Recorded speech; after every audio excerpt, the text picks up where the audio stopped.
Hallelujah, hallelujah, hallelujah. ದೇವರ ಅತಿ ಪರಿಶುದ್ಧ ನಾಮಕ್ಕೆ ಸ್ತೋತ್ರವಾಗಲಿ. ಗ್ರೇಸ್ ವರ್ಷಿಪ್ ಸೆಂಟರ್ನ ಈ ಉಪವಾಸ ಪ್ರಾರ್ಥನಾ ಕೂಟದಲ್ಲಿ ಬಂದಿರುವಂಥ ಎಲ್ಲ ಪ್ರಿಯ ದೇವರ ಮಕ್ಕಳಿಗೂ ಕ್ರಿಸ್ತ ಯೇಸುವಿನ ನಾಮದಲ್ಲಿ ಸ್ವಾಗತ ಹಾಗೂ ವಂದನೆಯನ್ನು ಹೇಳಲು ಬಯಸುತ್ತಿದ್ದೇನೆ. ಹಾಗೂ ನಮಗೆ ಆನ್ಲೈನ್ನಲ್ಲಿಯೂ ಕೂಡ ಇರುವಂಥ ಎಲ್ಲ ಪ್ರಿಯ ದೇವರ ಮಕ್ಕಳಿಗೂ ಕ್ರಿಸ್ತ ಯೇಸುವಿನ ನಾಮದಲ್ಲಿ ನಿಮಗೆ ಸ್ವಾಗತ ಹಾಗೂ ವಂದನೆಯನ್ನು ಹೇಳಲು ಬಯಸುತ್ತಿದ್ದೇನೆ. ಪ್ರಿಯ ದೇವಜನರೇ, ಒಂದು ಸಣ್ಣ ವಾಕ್ಯ ಭಾಗವನ್ನು ನಾವು ಬೆಳಿಗ್ಗೆ ಧ್ಯಾನಿಸಿಕೊಳ್ಳುವ. ಅದು ನಮ್ಮ ಜೀವಿತದಲ್ಲಿ ಬಿಡುಗಡೆ, ಸೌಖ್ಯ, ಅನುಗ್ರಹ, ಆಶೀರ್ವಾದವಾಗುವಂಥದ್ದಾಗಿದೆ. ಇವತ್ತು ನನ್ನ ಸಂದೇಶದ ಶೀರ್ಷಕ ಕ್ಯಾನ್ ಗಾಡ್ ಹೀಲ್ ಮೀ? ದೇವರು ನನಗೆ ಸೌಖ್ಯ ಕೊಡಲಾಗ್ತದೋ ಇಲ್ಲವೋ? Can God heal me? ಈ ಪ್ರಶ್ನೆ ನಿಮ್ಮ ಹತ್ರ ಕೇಳುವುದಾದರೆ ನಿಮ್ಮ ಹತ್ರ ಎಲ್ಲರಿಗೂ ಉತ್ತರ ಇರಬಹುದು, ಹೌದು ಎಂಬುದಾಗಿ. ಹೌದಾ? ಎಲ್ಲರಿಗೂ ನಂಬಿಕೆ ಇದೆಯಾ? ಒಂದಲ್ಲ ಒಂದು ನೆಲೆಯಲ್ಲಿ ನಿಮಗೆಲ್ಲರಿಗೂ ಸೌಖ್ಯ ನೀವು ಕಂಡುಕೊಂಡವರೇ ಆಗಿದ್ದೀರಾ. ಆತ್ಮೀಕ ಜೀವಿತದಲ್ಲಿ ಇರಬಹುದು, ಶಾರೀರಿಕ ರೋಗದ ಅವಸ್ಥೆಗಳಲ್ಲಿ ಇರಬಹುದು, ಕುಟುಂಬದಲ್ಲಿ ಇರಬಹುದು, ಅಥವಾ ಆರ್ಥಿಕ ಮೇಖಲೆಗಳಲ್ಲಿ ಅನುಗ್ರಹಗಳನ್ನು ಹೊಂದಿದವರು ನೀವಿಲ್ಲಿ ಇದ್ದೀರಾ. ಹಾಗಿರುವಾಗ ಆ ಪ್ರಶ್ನೆಗೆ ಹೌದು ಎಂಬುದಾಗಿ ಉತ್ತರ ಉಂಟು. ಆದರೆ ಇವತ್ತು ನನ್ನ ಸಂದೇಶ ಇನ್ನೊಂದು ಮೇಖಲೆಗೆ ನಾನು ತೆಗೆದುಕೊಂಡು ಹೋಗಲಿಕ್ಕಾಗಿ ಬಯಸ್ತಾ ಇದ್ದೇನೆ. ಯಥಾರ್ಥವಾಗಿ ನೋಡುವುದಾದರೆ ಯೋಹಾನ ಬರೆದ ಸುವಾರ್ತೆ 9ನೇ ಅಧ್ಯಾಯ 1ರಿಂದ 3 ತನಕ ಓದುವ. John chapter 9 verses 1 to 3. ಯೋಹಾನ ಬರೆದ ಸುವಾರ್ತೆ 9ನೇ ಅಧ್ಯಾಯ 1ರಿಂದ 3 ತನಕ ಗಟ್ಟಿಯಾಗಿ ಮೈಕ್ನಲ್ಲಿ ಓದಿ. ಯೇಸು ಹಾದು ಹೋಗುತ್ತಿರುವಾಗ ಒಬ್ಬ ಹುಟ್ಟು ಕುರುಡನು ಕಂಡನು. ಆತನ ಶಿಷ್ಯರು, ಗುರುವೇ, ಇವನು ಕುರುಡನಾಗಿ ಹುಟ್ಟಿರುವುದಕ್ಕೆ ಯಾರು ಪಾಪ ಮಾಡಿದರು, ಇವನೋ ಇವನ ತಂದೆ ತಾಯಿಗಳು ಎಂದು ಆತನನ್ನು ಕೇಳಿದ್ದಕ್ಕೆ ಯೇಸು, ಇವನು ಪಾಪ ಮಾಡಲಿಲ್ಲ, ಇವನ ತಂದೆ ತಾಯಿಗಳು ಪಾಪ ಮಾಡಲಿಲ್ಲ, ದೇವರ ಕ್ರಿಯೆಗಳು ಇವನಲ್ಲಿ ತೋರಿ ಬರುವುದಕ್ಕೆ ಇದಾಯಿತು. ಸಾಕು. Thank you sister. ದೇವರ ನಾಮಕ್ಕೆ ಸ್ತೋತ್ರವಾಗಲಿ.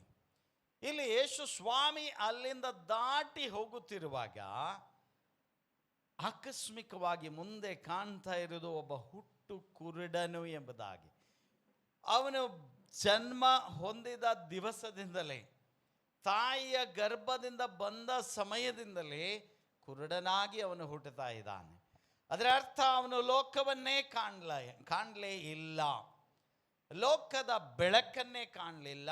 ಅವನು ಹುಟ್ಟಿದಾಗಿಂದಲೂ ಕೂಡ ಕತ್ತಲೆಯ ಅವಸ್ಥೆಯಲ್ಲಿ ಅವನು ಈ ಲೋಕದಲ್ಲಿ ಬಂದಿದ್ದಾನೆ.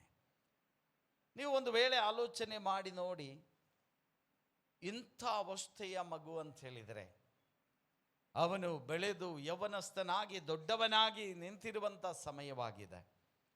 ಅವನ ಪರಿಸ್ಥಿತಿ ನಾವು ಆಲೋಚನೆ ಮಾಡಬೇಕಾಗಿದೆ. ಎಂಥ ಪರಿಸ್ಥಿತಿಯಲ್ಲಿ ಅವನು ಹಾದು ಬಂದಿದ್ದಾನೆ ಎಂಬುದಾಗಿ. ಲೋಕವನ್ನೇ ಕಾಣಲಿಲ್ಲ. ಅವನು ಮಾತಾಡಬಹುದಾಗಿದೆ, ಕೇಳಬಹುದಾಗಿದೆ, ಆದರೆ ಕಾಣಲಿಕ್ಕೆ ಸಾಧ್ಯ ಇಲ್ಲ. ನೀವು ಲೆಕ್ಕ ಹಾಕಿ, ಒಂದು ವೇಳೆ ಆ ಪರಿಸ್ಥಿತಿಯಲ್ಲಿ ನಾವಾಗಿದ್ದರೆ ಏನು ಮಾಡ್ತಿದ್ದೇವೆ?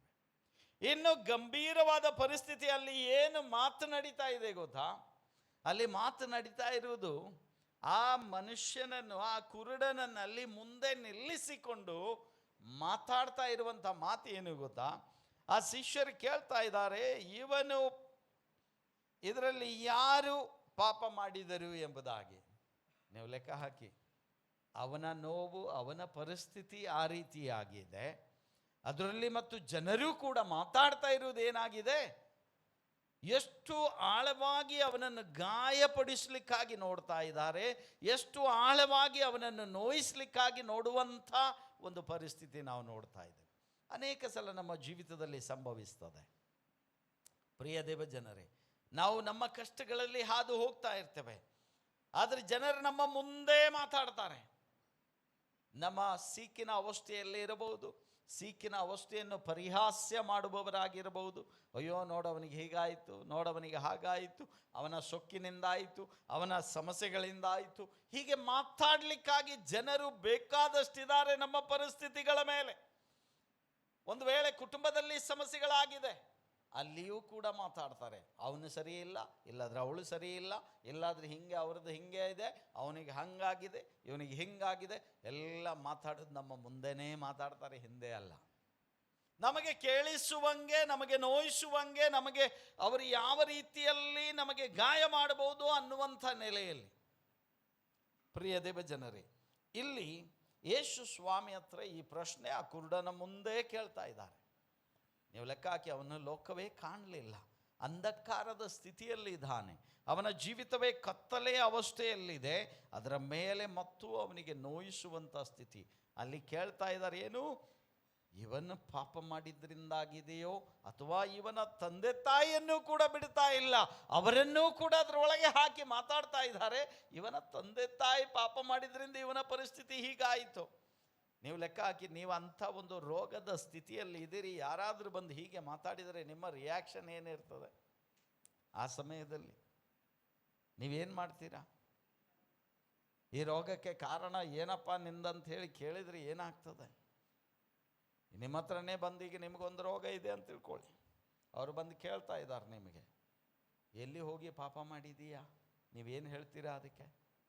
ಸಂತೋಷದಿಂದ, ಹೌದು ನಾನು ಇಲ್ಲಿ ಹೋಗಿದ್ದೆ, ಹಿಂಗೆಲ್ಲ ಮಾಡಿದೆ, ನನಗೆ ಆಯ್ತಂತ ಹೇಳ್ತೀರಾ? ಹಲೋ ಪ್ರಿಯ ದೇವ ಜನರೇ, ಇಲ್ಲಿ ಆ ಶಿಷ್ಯರು ಕೇಳ್ತಾ ಇರುವಂಥ ಮಾತು, ಇವನು ಪಾಪ ಮಾಡಿದನೋ ಅಥವಾ ಇವನ ತಂದೆ ತಾಯಿಗಳು ಪಾಪ ಮಾಡಿದರು? ಈ ಒಂದು ನೆಲೆಯ ಪ್ರಶ್ನೆ ಕೇಳಲಿಕ್ಕೆ ಏನು ಸಂಭವ ಉಂಟಾಗಿದೆ ಅಲ್ಲಿ? ಅವರಿಗೆ ವಾಕ್ಯ ಗೊತ್ತಿದೆ. ಹಳೆಯ ನಿಯಮದಲ್ಲಿ ನಾವು ಒಂದು ವೇಳೆ ವಾಕ್ಯಗಳು ನೋಡುವುದಾದ್ರಲ್ಲ, ಅಲ್ಲಿ ತಂದೆ ತಾಯಿಗಳ ಪಾಪ ಅವರ ಮಕ್ಕಳ ಮೇಲೆ ಹೋಗ್ತಾ ಇದೆ ಎಂಬುದಾಗಿ ನಾವು ನೋಡ್ತೇವೆ. ಅವರಿಗೆ ಆ ವಾಕ್ಯ ಗೊತ್ತಿದೆ. ಆದ್ದರಿಂದ ಆ ವಾಕ್ಯದ ಅಡಿಸ್ಥಾನದ ಮೇಲೆ ಅವರು ಈ ಮಾತನ್ನು ಯೇಸುವಿನ ಹತ್ರ ಕೇಳ್ತಾ ಇದ್ದಾರೆ, ಸುಮ್ಮನೆ ಕೇಳ್ತಾ ಇಲ್ಲ. ಆ ವಾಕ್ಯದ ಅಡಿಸ್ಥಾನದ ಮೇಲೆ ವಾಕ್ಯ ನೋಡುವ ನಾವು. ವಿಮೋಚನ ಕಾಂಡ 34ನೇ ಅಧ್ಯಾಯ. ನಾವು ಮತ್ತೆ ಇಲ್ಲಿ ಬರಲಿಕ್ಕಿದ್ದೇವೆ, 9ನೇ ಅಧ್ಯಾಯ ಮಾರ್ಕಿಂಗ್ ಇಟ್ಕೊಳ್ಬೇಕದು. ವಿಮೋಚನ ಕಾಂಡ 34ನೇ ಅಧ್ಯಾಯ 7ನೇ ವಾಕ್ಯ. ವಿಮೋಚನ ಕಾಂಡ, ಎಕ್ಸೋಡಸ್ 34:7. ವಿಮೋಚನ ಕಾಂಡ 34:7. ಸಾವಿರಾರು ತಲೆಗಳವರೆಗೂ ನೋಡಿ, ಸಾವಿರಾರು ತಲೆಗಳವರೆಗೂ ದಯ ತೋರಿಸುವನು ದೇವರು ದಯ ತೋರಿಸುವನು, ದೋಷಾಪರಾಧ ಪಾಪಗಳನ್ನು ಕ್ಷಮಿಸುವನು. ನೋಡಿ, ದೋಷಗಳಿರಬಹುದು, ಅಪರಾಧಗಳಿರಬಹುದು, ಅದನ್ನೆಲ್ಲ ಕ್ಷಮಿಸುವನು. ಆದರೂ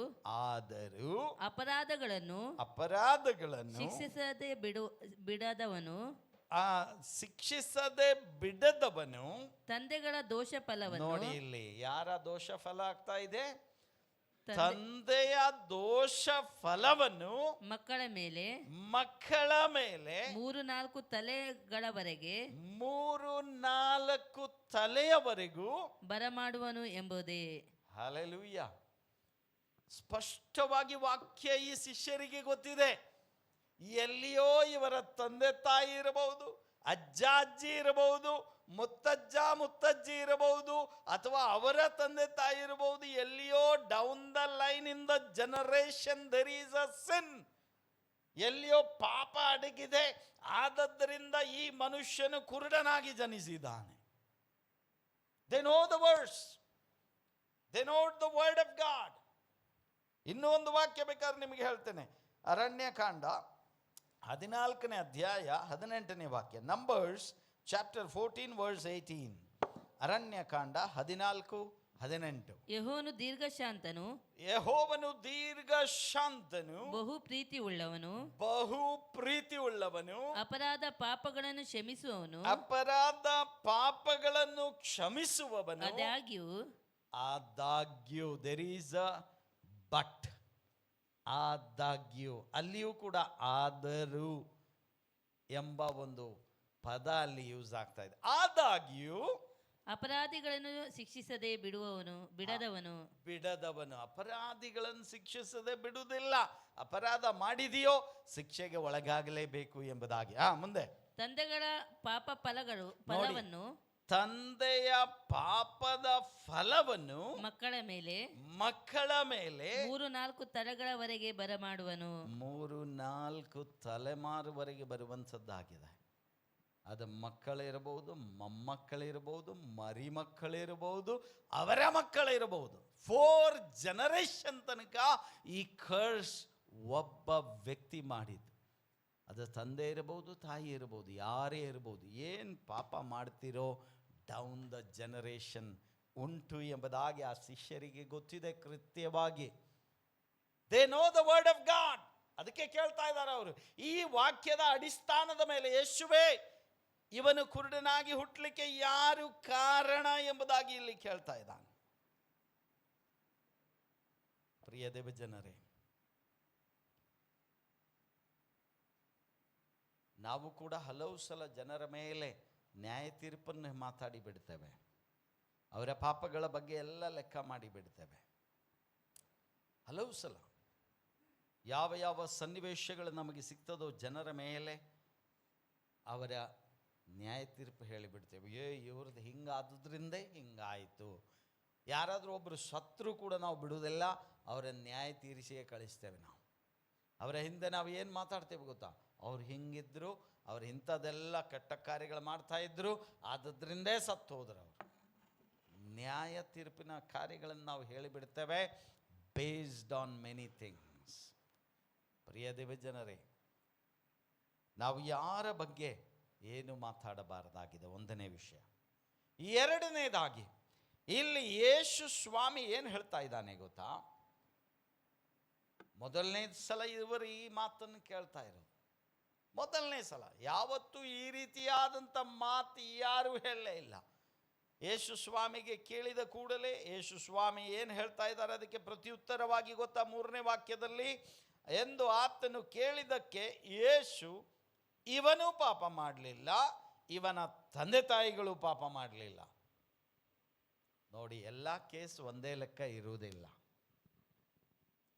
ಅಲ್ಲಿ ಹಿಂದೆ ನಾವು ಹಳೆಯ ನಿಯಮದಲ್ಲಿ ನೋಡಿದ್ದೇವೆ, ಆ ದೋಷದ ಫಲ, ಪಾಪದ ಫಲ, ಅಪರಾಧದ ಫಲ 4 ಸಂತತಿಯ ಮೇಲೆ ಬರ್ತದೆ ಎಂಬುದಾಗಿ.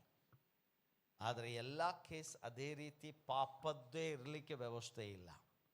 ಇಲ್ಲಿ ಯೇಸು ಸ್ವಾಮಿ ಹೇಳ್ತಾ ಇದ್ದಾನೆ, ಇದು ದೇವರ ಕ್ರಿಯೆಗಳು ಇವನಲ್ಲಿ ತೋರಿ ಬರುವುದಕ್ಕೆ ಇದಾಯಿತು ಎಂಬುದಾಗಿ. ದೇವರ ನಾಮದ ಮಹಿಮೆ ಆಗಲಿಕ್ಕಾಗಿ ಈ ಮನುಷ್ಯನು ಕುರುಡನಾಗಿ ಹುಟ್ಟುತ್ತಾ ಇದ್ದಾನೆ. ಅವನು ಪಾಪ ಮಾಡಲಿಲ್ಲ, ಅವನು ಒಳ್ಳೆ ಮನುಷ್ಯನು, ಅವನ ತಂದೆ ತಾಯಿಗಳು ಒಳ್ಳೆ ವ್ಯಕ್ತಿಗಳಾಗಿದ್ದಾರೆ. ಆದರೆ ಇವತ್ತು ಒಂದು ಬಿಡುಗಡೆ ಉಂಟಾಗಬೇಕು. ಇವತ್ತು ಅವನು ಲೋಕವನ್ನು ಕಾಣಬೇಕಾಗಿದೆ. ಆದದ್ದರಿಂದಲೇ ಇವನು ಕುರುಡನಾಗಿ ಹುಟ್ಟಿದ್ದಾನೆ. ಇವತ್ತಿನ ದಿನ ಒಂದು ಅದ್ಭುತ ಅವನಿಗೆ ಸಂಭವಿಸಬೇಕಾಗಿದೆ. ಆದದ್ದರಿಂದ ಇದು ಸಂಭವಿಸಿದೆ ಎಂಬುದಾಗಿ. ಇಷ್ಟು ವರ್ಷಗಳ ಕಾಲ ಅವನು ಕುರುಡನಾಗಿ ಹುಟ್ಟಿದ್ದಾನೆ, ಆದರೆ ಇವತ್ತು ಅವನ ಜೀವಿತದಲ್ಲಿ ಒಂದು ಬಿಡುಗಡೆ. ಪ್ರಿಯ ದೇವಜನರೇ, ಇವತ್ತು ನಾನು ಇಲ್ಲಿ ಏನು ಹೇಳಲಿಕ್ಕೆ ಬಯಸ್ತಾ ಇದ್ದೇನೆ ಗೊತ್ತಾ? ಒಂದು ವೇಳೆ ನೀವು ವರ್ಷಗಳಿಂದ ಈ ಒಂದು ನೆಲೆಯಲ್ಲಿ ನೀವು ಜೀವಿಸ್ತಾ ಇರಬಹುದು, ರೋಗದ ಅವಸ್ಥೆ ಇರಬಹುದು, ಕುಟುಂಬದ ಸಮಸ್ಯೆಗಳ ಅವಸ್ಥೆ ಇರಬಹುದು, ಅಥವಾ ಸಾಲದ ಅವಸ್ಥೆ ಇರಬಹುದು, ಅಥವಾ ನಿಮ್ಮ ವೈಯಕ್ತಿಕ ಜೀವಿತದಲ್ಲಿ ಒಣ ಅವಸ್ಥೆ ಇರಬಹುದು. ಯಾಕಪ್ಪ ಇಂಥ ಸಮಸ್ಯೆಗಳು ನನ್ನ ಜೀವಿತದಲ್ಲಿ ಎಂಬುದಾಗಿ ಅನೇಕರು ನಿಮ್ಮನ್ನು ಹೀಯಾಳಿಸಿರಬಹುದು, ಅನೇಕರು ನಿಮ್ಮನ್ನು ನೋಯಿಸಿರಬಹುದು, ಅನೇಕರು ನಿಮ್ಮ ಬಗ್ಗೆ ಕೆಟ್ಟದಾಗಿ ಹೇಳಿರಬಹುದು, ಅವರು ಬಂದು ಗೇಲಿ ಮಾಡಿರಬಹುದು, ಪರಿಹಾಸ್ಯ ಮಾಡಿರಬಹುದು. ಪರವಾಗಿಲ್ಲ, ಆದರೆ ಇವತ್ತು ಅದಕ್ಕೆ ಅಂತ್ಯವಾಗ್ತದೆ. ಇವತ್ತು ದೇವರು ಒಂದು ಅದ್ಭುತವನ್ನು ನಿಮ್ಮ ಜೀವಿತದಲ್ಲಿ ಮಾಡಲಿಕ್ಕಾಗಿಯೇ ಇದು ಎಲ್ಲ ಸಂಭವಿಸಿತು. ನಿನ್ನ ಪಾಪವಲ್ಲ, ನಿನ್ನ ತಂದೆ ತಾಯಿಯ ಪಾಪವಲ್ಲ, ಇದು ಯೇಸು ಸ್ವಾಮಿಯ ನಾಮದ ಮಹಿಮೆಗಾಗಿ ದೇವರು ಒಂದು ಕ್ರಿಯೆ ನಿನ್ನ ಜೀವಿತದಲ್ಲಿ ಮಾಡಲಿಕ್ಕಾಗಿಯೇ ಇವತ್ತಿನ ದಿನದಲ್ಲಿ ನೀನು ಹಾದು ಬಂದಿದೀಯಾ. ಈ ಕಷ್ಟ, ಈ ದುಃಖ, ಈ ವೇದನೆ, ಈ ಕುರುಡನ ಅವಸ್ಥೆ ನೀನು ಹಾದು ಬಂದಿದ್ದೀಯಾ. ದೇವರ ಕಾರ್ಯ ನಿನ್ನ ಜೀವಿತದಲ್ಲಿ ಆಗಬೇಕಾಗಿದೆ. ದೇವರ ನಾಮದ ಮಹಿಮೆ ಆಗಬೇಕಾಗಿದೆ. ಹಲ್ಲೆಲೂಯಾ. ಪ್ರಿಯ ದೇವಜನರೇ, ದೇವರು ಒಂದು ಕಾರ್ಯವನ್ನು ನಿಮ್ಮ ಜೀವಿತದಲ್ಲಿ ಇವತ್ತು ಮಾಡಲಿಕ್ಕಾಗಿ ಬಯಸ್ತಾ ಇದ್ದಾನೆ. ಎಲ್ಲ ಕೇಸ್ ಪಾಪದ್ದೇ ಕೇಸ್ ಆಗಬೇಕಂತಿಲ್ಲ, ಎಲ್ಲ ಕೇಸ್ಗಳು ಶಾಪದ್ದೇ ಆಗಬೇಕಂತಿಲ್ಲ. ನಾವು ಎಲ್ಲವನ್ನು ಒಂದೇ ತಕ್ಕಡಿಯಲ್ಲಿ ತೂಕ ಮಾಡಬೇಕಾದದ್ದಿಲ್ಲ. ಕೆಲವು ಕಾರ್ಯಗಳು ದೇವರ ನಾಮದ ಮಹಿಮೆಗಾಗಿದೆ. ಕೆಲವು ಕಾರ್ಯಗಳು ನಿಮ್ಮ ಜೀವಿತದಲ್ಲಿ ನಡೀತಾ ಇರುವಂಥದ್ದು. ಇವತ್ತು ನೀವು ಎಂಥ ಪರಿಸ್ಥಿತಿಯಲ್ಲಿದ್ದೀರೋ ಯೇಸುವಿಗೆ ಗೊತ್ತಿದೆ. ಆ ಕುರುಡನ ಅವಸ್ಥೆಯಲ್ಲಿ ಬಂದಿದ್ದೀರೋ, ಲೋಕವನ್ನು ಕಾಣದೇ ಇದ್ದಂಥ ಸ್ಥಿತಿಯಲ್ಲಿ ನೀವಿದ್ದೀರೋ, ಅಯ್ಯೋ ನಾಳಿನ ದಿವಸ ಹೇಗೆ ಎಂಬ ಒಂದು ಪರಿಸ್ಥಿತಿಯಲ್ಲಿ ಇಲ್ಲಿದ್ದೀರೋ, ಈ ರೋಗ ಡಾಕ್ಟರ್ಸ್ ಎಲ್ಲ ಕೈ ಬಿಟ್ಟಿದ್ದಾರೆ, ಇದಕ್ಕೆ ಸೌಖ್ಯ ಬರ್ತದೋ ಇಲ್ಲವೋ ಎಂಬುದಾಗಿಯೂ ಕೂಡ ಗೊತ್ತಿರಲಿಕ್ಕಿಲ್ಲ. ಆನ್ಲೈನ್ನಲ್ಲಿಯೂ ಕೂಡ ನನಗೆ ನೋಡುವವರಿಗೆ ಹೇಳಲಿಕ್ಕಾಗಿ ನಾನು ಬಯಸ್ತಾ ಇದ್ದೇನೆ, ನೀವಿರುವಂಥ ಸ್ಥಳದಲ್ಲಿ ದೇವರು ನಿಮಗಾಗಿ ಕಾರ್ಯವನ್ನು ಮಾಡಲಿಕ್ಕಾಗಿ ಬಯಸ್ತಾ ಇದ್ದಾನೆ. ನೀವಿರುವಂಥ ಸ್ಥಳದಲ್ಲಿ, ಅದು ಡ್ರಾಯಿಂಗ್ ರೂಮ್ ಇರಬಹುದು, ಬೆಡ್ರೂಮ್ ಇರಬಹುದು, ಈ ಸಂದೇಶವನ್ನು ಕಾಣುವಾಗ ನಾನೆಲ್ಲ ಸೌಖ್ಯಪಡಿಸುವುದು, ದೇವರ ವಾಕ್ಯ ನಿಮ್ಮನ್ನು ಸೌಖ್ಯಪಡಿಸ್ತದೆ. ಆ ಯೇಸುವಿನ ನಾಮದ ಮಹಿಮೆಗಾಗಿ ನಿಮ್ಮ ಜೀವಿತದಲ್ಲಿ ಕಾರ್ಯ ಮಾಡಲಿಕ್ಕೆ ದೇವರು ಶಕ್ತನಾಗಿದ್ದಾನೆ. ಇವತ್ತು ನೀವು ಒಂದು ವೇಳೆ ಪ್ರಶ್ನೆ ಕೇಳುವುದಾದರೆ, can God heal me? Yes, God can heal you. Yesu ಸ್ವಾಮಿ ನನಗೆ ಸೌಖ್ಯ ಕೊಡಲಿಕ್ಕೆ ಆಗ್ತದೋ ಎಂಬುದಾಗಿ ಕೇಳುವುದಾದರೆ, ಯೇಸು ಸ್ವಾಮಿ ನಿಮಗೆ ಸೌಖ್ಯ ಕೊಡಲಿಕ್ಕೆ ಸಾಧ್ಯವಾಗ್ತದೆ. ಹಲ್ಲೆಲೂಯಾ. ಒಂದು ಜೋರಾದ ಚಪಾಳೆಯನ್ನು ತಟ್ಟಿ ಆತನ ನಾಮವನ್ನು ಮಹಿಮೆ ಪಡಿಸುವ ಪ್ರಿಯ ದೇವ ಜನರೇ, ಇವತ್ತು ಯಾವ ಪರಿಸ್ಥಿತಿಯಲ್ಲಿ ಇಲ್ಲಿ ಬಂದಿದ್ದೀರಿ, I don't care what the situation of your life is. ನಿಮ್ಮ ಜೀವಿತದ ಪರಿಸ್ಥಿತಿ ಏನೇ ಇರಬಹುದು, ಆದರೆ ದೇವರ ಕ್ರಿಯೆ ನಿಮ್ಮ ಜೀವಿತದಲ್ಲಿ ನಡೆಯುವಂಥದ್ದಾಗಿದೆ. ಇವತ್ತು ನಾಳೆಗಾಗಿ ಅಲ್ಲ, ಮುಂದಿನ ವರ್ಷಕ್ಕಾಗಿ ಅಲ್ಲ, ಇನ್ನು 5 ವರ್ಷದ ನಂತರಕ್ಕಾಗಿ ಅಲ್ಲ. God heals you today. ಇವತ್ತು ಸೌಖ್ಯ ಕೊಡಲಿಕ್ಕೆ ದೇವರು ಶಕ್ತನಾಗಿದ್ದಾನೆ. ಪ್ರಿಯ ದೇವಜನರೇ, ಹೀಗೆ ಒಂದು ಕೇಸ್ ಇದೇ ಯೋಹಾನ ಬರೆದ ಸುವಾರ್ತೆ 8ನೇ ಅಧ್ಯಾಯದಲ್ಲಿ ನೋಡಬಹುದಾಗಿದೆ. 1ರಿಂದ 11 ತನಕ ನೀವು ಮನೆಗೆ ಹೋಗಿ ಓದಿ. ನಾ ಸನ್ನಿವೇಶವನ್ನು ಮಾತ್ರ ಹೇಳ್ತಾ ಇದ್ದೇನೆ. ಯೋಹಾನ ಬರೆದ ಸುವಾರ್ತೆ 8ನೇ ಅಧ್ಯಾಯ 1ರಿಂದ 11 ತನಕ ಇರುವಂಥದ್ದು. ಒಂದು ವ್ಯಭಿಚಾರಿಣಿಯಾದಂಥ ಸ್ತ್ರೀಯನ್ನು ಯೇಸುವಿನ ಕಡೆಗೆ ಹಿಡ್ಕೊಂಡು ಬರ್ತಾ ಇದ್ದಾರೆ. ವ್ಯಭಿಚಾರದಲ್ಲಿ ಸಿಕ್ಕಿ ಹಾಕಿಕೊಂಡವಳು. ಅದರಲ್ಲಿ 2ನೇ 3ನೇ ವಾಕ್ಯ ಓದಿ. ಆತನು ತಿರುಗಿ ದೇವಾಲಯಕ್ಕೆ ಬಂದಾಗ ಜನರೆಲ್ಲರೂ ಆತನ ಬಳಿಗೆ ಬಂದರು. ಆತನು ಕೂತುಕೊಂಡು ಅವರಿಗೆ ಉಪದೇಶ ಮಾಡುತ್ತಿರುವಲ್ಲಿ ಶಾಸ್ತ್ರಿಗಳು ಫರಿಸಾಯರು ವ್ಯಭಿಚಾರದಲ್ಲಿ ಸಿಕ್ಕಿದ ಒಬ್ಬ ಹೆಂಗಸನ್ನು ಆತನ ಬಳಿಗೆ ತಂದು ಆಕೆಯನ್ನು ನಡುವೆ ನಿಲ್ಲಿಸಿ, ಬೋಧಕನೇ, ಈ ಹೆಂಗಸು ವ್ಯಭಿಚಾರ ಮಾಡುತ್ತಿರುವಾಗಲೇ ಕೈಗೆ ಸಿಕ್ಕಿದಳು. ಸಾಕು, ಪೂರ ಓದಲಿಕ್ಕೆ ನಮಗೆ ಸಮಯ ಇಲ್ಲ, ಅದರಿಂದ ನಾನು ಅದರದ್ದು ವಿಷಯ ಮಾತ್ರ ಹೇಳಿ ಹೋಗ್ತಾ ಇದ್ದೇನೆ. ಇಲ್ಲಿ ನೋಡಿ, ಉಪದೇಶ ಮಾಡ್ತಾ ತಾನು ಆಲಯದಲ್ಲಿ ಕೂತ್ಕೊಂಡಿದ್ದಾನೆ. ಅಲ್ಲಿ ಒಂದು ಸ್ತ್ರೀಯನ್ನು ಯಾರು ಹಿಡ್ಕೊಂಡು ಬರ್ತಾ ಇದ್ದಾರೆ ಗೊತ್ತಾ? ಶಾಸ್ತ್ರಿಗಳು ಮತ್ತೆ ಫರಿಸಾಯರು. ಇವರು ಹೊರಗಿನವರಲ್ಲ, ಇವರು ಸಭೆಯವರೇ. ಹೊರಗಿನವರು ಹಿಡ್ಕೊಂಡು ಬರ್ತಾ ಇಲ್ಲ ಈ ಕೇಸ್. ಫರಿಸಾಯರು ಮತ್ತೆ ಅಲ್ಲಿ ಇದ್ದಂಥ ಶಾಸ್ತ್ರಿಗಳು, ಅವರು ಬೋಧಕರಾಗಿದ್ದರು, ಬೈಬಲ್ ಬೋಧಿಸುವವರು ಹಿಡ್ಕೊಂಡು ಬರ್ತಾ ಇದ್ದಾರೆ. ಅವರಿಗೆ ಬೈಬಲ್ ನಾಲೆಜ್ ಇದೆ. ಇಲ್ಲಿ ಮೋಶೆ ಬರೆದು ಕೊಟ್ಟಂಥ ಎಲ್ಲ ನಿಯಮಗಳು ಅವರ ಮುಂದೆ ಇದೆ. ಅಂಥ ಸಮಯದಲ್ಲಿ ರೆಡ್ ಹ್ಯಾಂಡ್ ಆಗಿ ಹಿಡಿದಿದ್ದೇವೆ ಅಂತ ಹೇಳ್ತಾ ಇದ್ದಾರೆ ಅವರು. ಅಲ್ಲಿ ಹೇಳ್ತಾ ಇರುವಂಥದ್ದು ಏನು ಗೊತ್ತಾ? ಈ ಹೆಂಗಸು ವ್ಯಭಿಚಾರ ಮಾಡುತ್ತಿರುವಾಗಲೇ ಏನಾಗಿದ್ದಾಳೆ? ಕೈಗೆ ಸಿಕ್ಕಿದಾಳೆ ಎಂಬುದಾಗಿ ಸ್ಪೆಸಿಫಿಕ್ ಆಗಿ ಹೇಳ್ತಾ ಇದೆ. ನಿಮಗೇನು ಅನ್ನಿಸ್ತದೆ? ವ್ಯಭಿಚಾರ ಮಾಡುವಾಗ ಒಬ್ಬರೇ ಮಾಡ್ಲಿಕ್ಕೆ ಆಗ್ತದ? ಹೆಂಗಸಿಗೆ ಒಬ್ಬಳಿಗೆ ಮಾಡ್ಲಿಕ್ಕೆ ಆಗ್ತದ? ಅದರಲ್ಲಿ ಇನ್ವಾಲ್ವ್ಡ್ ಯಾರಿದ್ದಾರೆ? ಒಬ್ಬ ಗಂಡಸು ಇದ್ದಾನೆ, ಹೌದೋ ಇಲ್ಲೋ? 50% ತಪ್ಪು ಗಂಡಸಿದಾದರೆ 50% ತಪ್ಪು ಹೆಂಗಸಿದಾಗಿದೆ. ಹಾಗಾದ್ರೆ ಬಾಕಿ ಇದ್ದಂಥ 50% ಎಲ್ಲಿ ಹೋಯ್ತು? ಇವರು ಖಾಲಿ ಆ ಹೆಂಗಸನ್ನೇ ಹಿಡ್ಕೊಂಡ್ರಲ್ಲ, ಗಂಡಸ್ ಎಲ್ಲಿ ಹೋದ? ಬ್ಯಾಕ್ ಡೋರಿಂದ ಅವನನ್ನು ಬಿಟ್ಬಿಟ್ರ? ಅವನು ಮಾನ್ಯನಾದದ್ರಿಂದನ, ಅವನ ಹಣವಂತನಾದದ್ರಿಂದನ, ಈ ಸ್ತ್ರೀ ಬಡವಳ ಆದದ್ರಿಂದ ಹಿಡಿದ್ರ? ಹೊರಗಿನವರೆಲ್ಲ ಸಭೆಯವರೇ ಹಿಡಿದು ಕೊಡ್ತಾ ಇದ್ದಾರೆ. ಸಭೆಯವರೇ ಆ ಪಾಪವನ್ನು ತೆಗೆದು ತೋರಿಸ್ತಾ ಇದ್ದಾರೆ ಯೇಸುವಿನ ಮುಂದೆ. ನೋಡು, ಈ ಸ್ತ್ರೀ ನೋಡು ಏನು ಮಾಡ್ತಾ ಇದ್ಲು, ರೆಡ್ ಹ್ಯಾಂಡ್ ಸಿಕ್ಕಿದಾಳೆ, ಏನು ಮಾಡ್ತೀಯ? ಪ್ರಿಯ ದೇವ ಜನರೇ, ಇಲ್ಲಿ ನ್ಯಾಯ ಮಾಡ್ತಾ ಇದ್ದಾರೆ ಅವರು. ಶಾಸ್ತ್ರಿಗಳು ಮತ್ತೆ ಫರಿಸಾಯರು ಆ ಗಂಡಸನ್ನು ಬಿಟ್ಟುಬಿಟ್ಟಿದ್ದಾರೆ, ಹೆಂಗಸನ್ನೇ ಹಿಡ್ಕೊಂಡು ಬಂದಿದ್ದಾರೆ. ಅದು ನ್ಯಾಯನಾ? ವ್ಯಭಿಚಾರ ಒಬ್ಬರಿಂದ ಸಾಧ್ಯ ಇಲ್ಲ ಅಂತ ಹೇಳ್ತಾ ಇದೆ. ಇಬ್ಬರು ಇರುವಾಗ ಇಬ್ಬರೂ ಹಿಡ್ಕೊಂಡು ಬರಬೇಕಿತ್ತು ಅವರು. ನ್ಯಾಯ ಒಬ್ಬರಿಗೆ ಮಾತ್ರ ಅಲ್ಲ, ಅವನನ್ನೂ ಹಿಡ್ಕೊಂಡು ಕೈಗೆ ಸಿಕ್ಕಿದಾರ ಅಂತ ಹೇಳ್ತಾ ಇದ್ದಾರೆ. ರೆಡ್ ಹ್ಯಾಂಡ್ ನಾವು ನೋಡಿದೇವೆ ಅಂತ ಹೇಳ್ತಾ ಇದ್ದಾರೆ. ರೆಡ್ ಹ್ಯಾಂಡ್ ನೋಡಿ ಅವನನ್ನು ಯಾಕೆ ಬಿಟ್ರಿ? ಅವನೇನು ಮಾನ್ಯನಾ? ಪ್ರಿಯ ದೇವಜನರೇ, ಇಲ್ಲಿ ಯೇಸು ಸ್ವಾಮಿ ಹಾಗಿರುವಾಗ ತಕೊಂಡು ಬಂದರು. ಅವನ ಮುಂದೆ ತಕೊಂಡು ಬಂದು ನಿಲ್ಲಿಸ್ತಾ ಇದ್ದಾರೆ. ಮೋಶೆ ಹೇಳಿರುವುದೇನು ಗೊತ್ತಾ? ವ್ಯಭಿಚಾರದಲ್ಲಿ ಯಾರಾದರೂ ಸಿಕ್ಕಿ ಹಾಕಿಕೊಂಡ್ರೆ ಅವರಿಗೆ ಕಲ್ಲು ಹೊಡೆದು ಊರಿನ ಬಾಗಿಲಿನ ಹತ್ತಿರ ಕೊಂದು ಬಿಡಬೇಕಂತೇಳಿ ನಮಗೆ ಮೋಶೆ ಬರೆದು ಕೊಟ್ಟಿದ್ದಾನೆ. ಯಾರಾದರೂ ಅನ್ಯಾಯ ಮಾಡಿದರೆ ಅವರನ್ನು ಕೊಲ್ಲಬೇಕಂತೇಳಿ. ಆದರೆ ಇಲ್ಲಿ ಯೇಸುವಿನ ಹತ್ತಿರ ತಗೊಂಡು ಬರ್ತಾ ಇದ್ದಾರೆ. ಎಲ್ಲ ತಯಾರಿಯಲ್ಲಿ ಬರ್ತಾ ಇದ್ದಾರೆ. ಎಲ್ಲರೂ ಕಲ್ಲುಗಳನ್ನು ತಗೊಂಡೇ ಬರ್ತಾ ಇದ್ದಾರೆ. ಕಲ್ಲುಗಳವರ ಕೈಯಲ್ಲಿದೆ. ಈಗ ಯೇಸು ಸ್ವಾಮಿ ಒಂದು ಮಾತು ಹೇಳಬೇಕಾಗಿದೆ. ಹೇಳಿದರೆ ಅವ್ರು ಏನು ಮಾಡ್ತಾರೆ? ಎಸ್, ಇವಳನ್ನು ಹಿಡಿದಿರಿ, ಓ ನೀವು ನೋಡಿದಿರಿ, ಎಸ್ ಹಾಗಾದ್ರೆ ಕಲ್ಲು ಹೊಡೀರಿ, ಇಷ್ಟೇ ಕೇಳಲಿಕ್ಕಾಗಿ ಅವರು ಬಯಸ್ತಾ ಇದ್ದಾರೆ. ಯೇಸು ಸ್ವಾಮಿ ಬೋಧನೆ ಮಾಡ್ತಾ ಇದ್ದಾನಲ್ಲಿ. ಬೋಧನೆ ಮಾಡುವುದರ ಮಧ್ಯದಲ್ಲಿ ಒಂದು ನ್ಯಾಯ ತೀರ್ಪಿನ ಕೇಸ್ ತಂದಿದ್ದಾರೆ. ಯೇಸು ಸ್ವಾಮಿ ಏನೂ ಹೇಳಲಿಲ್ಲ, ಯಾರ ಬಗ್ಗೆನೂ ಮಾತಾಡಲಿಲ್ಲ. ಯಾರ ಮನೆ ಇತ್ತು, ಅಡ್ರೆಸ್ ಎಲ್ಲಿತ್ತು, ಯಾರು ಓಡಿ ಹೋದರು, ಹಿಂದಿನ ಬಾಗಿಲಿನಿಂದ ಯಾರು ಹೋಗಿದ್ರು, ಏನೂ ಕೇಳಲಿಲ್ಲ. ನೀವು ತಂದದ್ದಿದ್ದು ಸರಿ ಅಂತೂ ಹೇಳಲಿಲ್ಲ, ತಂದದ್ದಿದ್ದು ತಪ್ಪಂತೂ ಹೇಳಲಿಲ್ಲ. ಯೇಸು ಸ್ವಾಮಿ ಅಲ್ಲಿ ಏನು ಮಾತಾಡಲಿಲ್ಲ ಅಂತ ಹೇಳಿದೆ.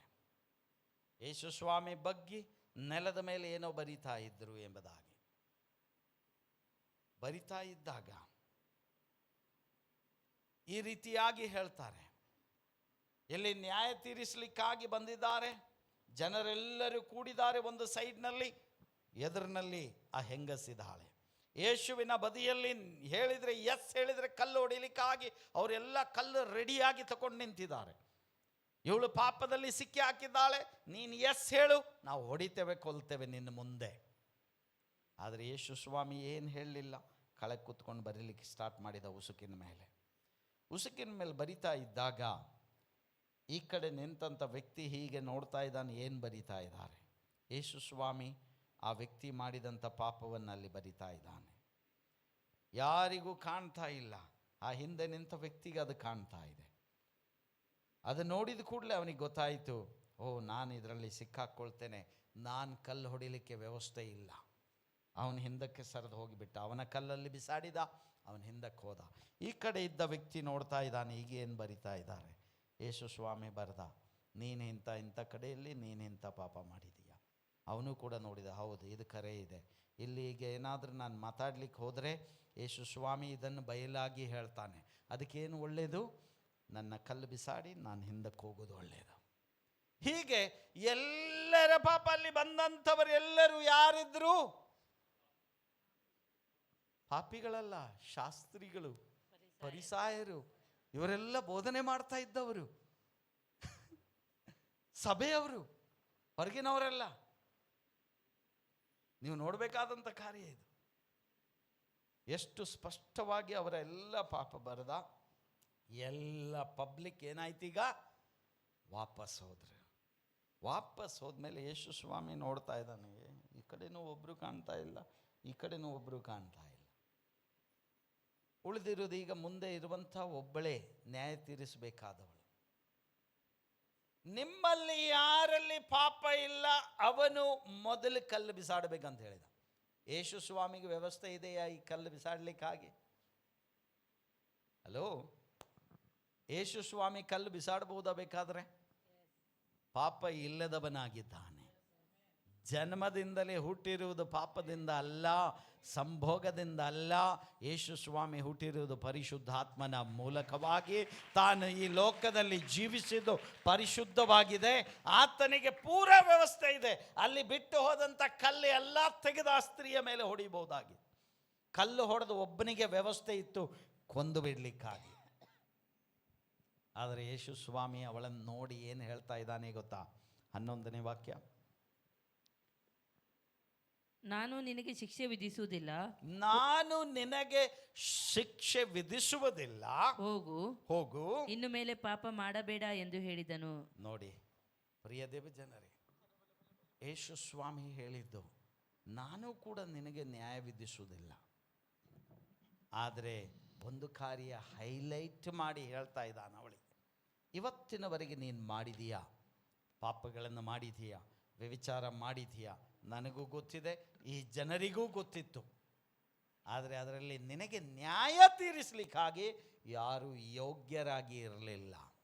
ಅವರು ಶಾಸ್ತ್ರಿಗಳಿರ್ಬೋದು, ಅವರು ಫರಿಸಾಯರಿರ್ಬೋದು, ಒಳ್ಳೆ ಬೋಧನೆ ನಿಮಗೆ ವಾಕ್ಯ ಕಲಿಸುವವರು ಇರ್ಬೋದು, ಅವರು ಏನೇ ಇರ್ಬೋದು ಈ ಲೋಕದಲ್ಲಿ, ಆದರೆ ಅವರು ಯಾರೂ ಯೋಗ್ಯರಲ್ಲವಾಗಿತ್ತು ನಿನ್ನ ನ್ಯಾಯ ತೀರಿಸಿ. ನಾನು ಯೋಗ್ಯನು, ಆದರೆ ನಾನು ಕೂಡ ತೀರಿಸುವುದಿಲ್ಲ.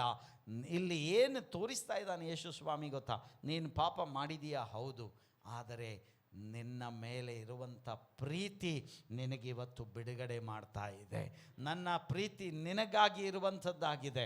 ಇವತ್ತು ಯಾರು ನ್ಯಾಯ ತೀರಿಸಿದರೂ ಕೂಡ ನಾನು ನ್ಯಾಯ ತೀರಿಸುವುದಿಲ್ಲ, ನೀನು ಮರಳಿ ಜೀವಿತಕ್ಕೆ ಹೋಗ್ಬೋದು.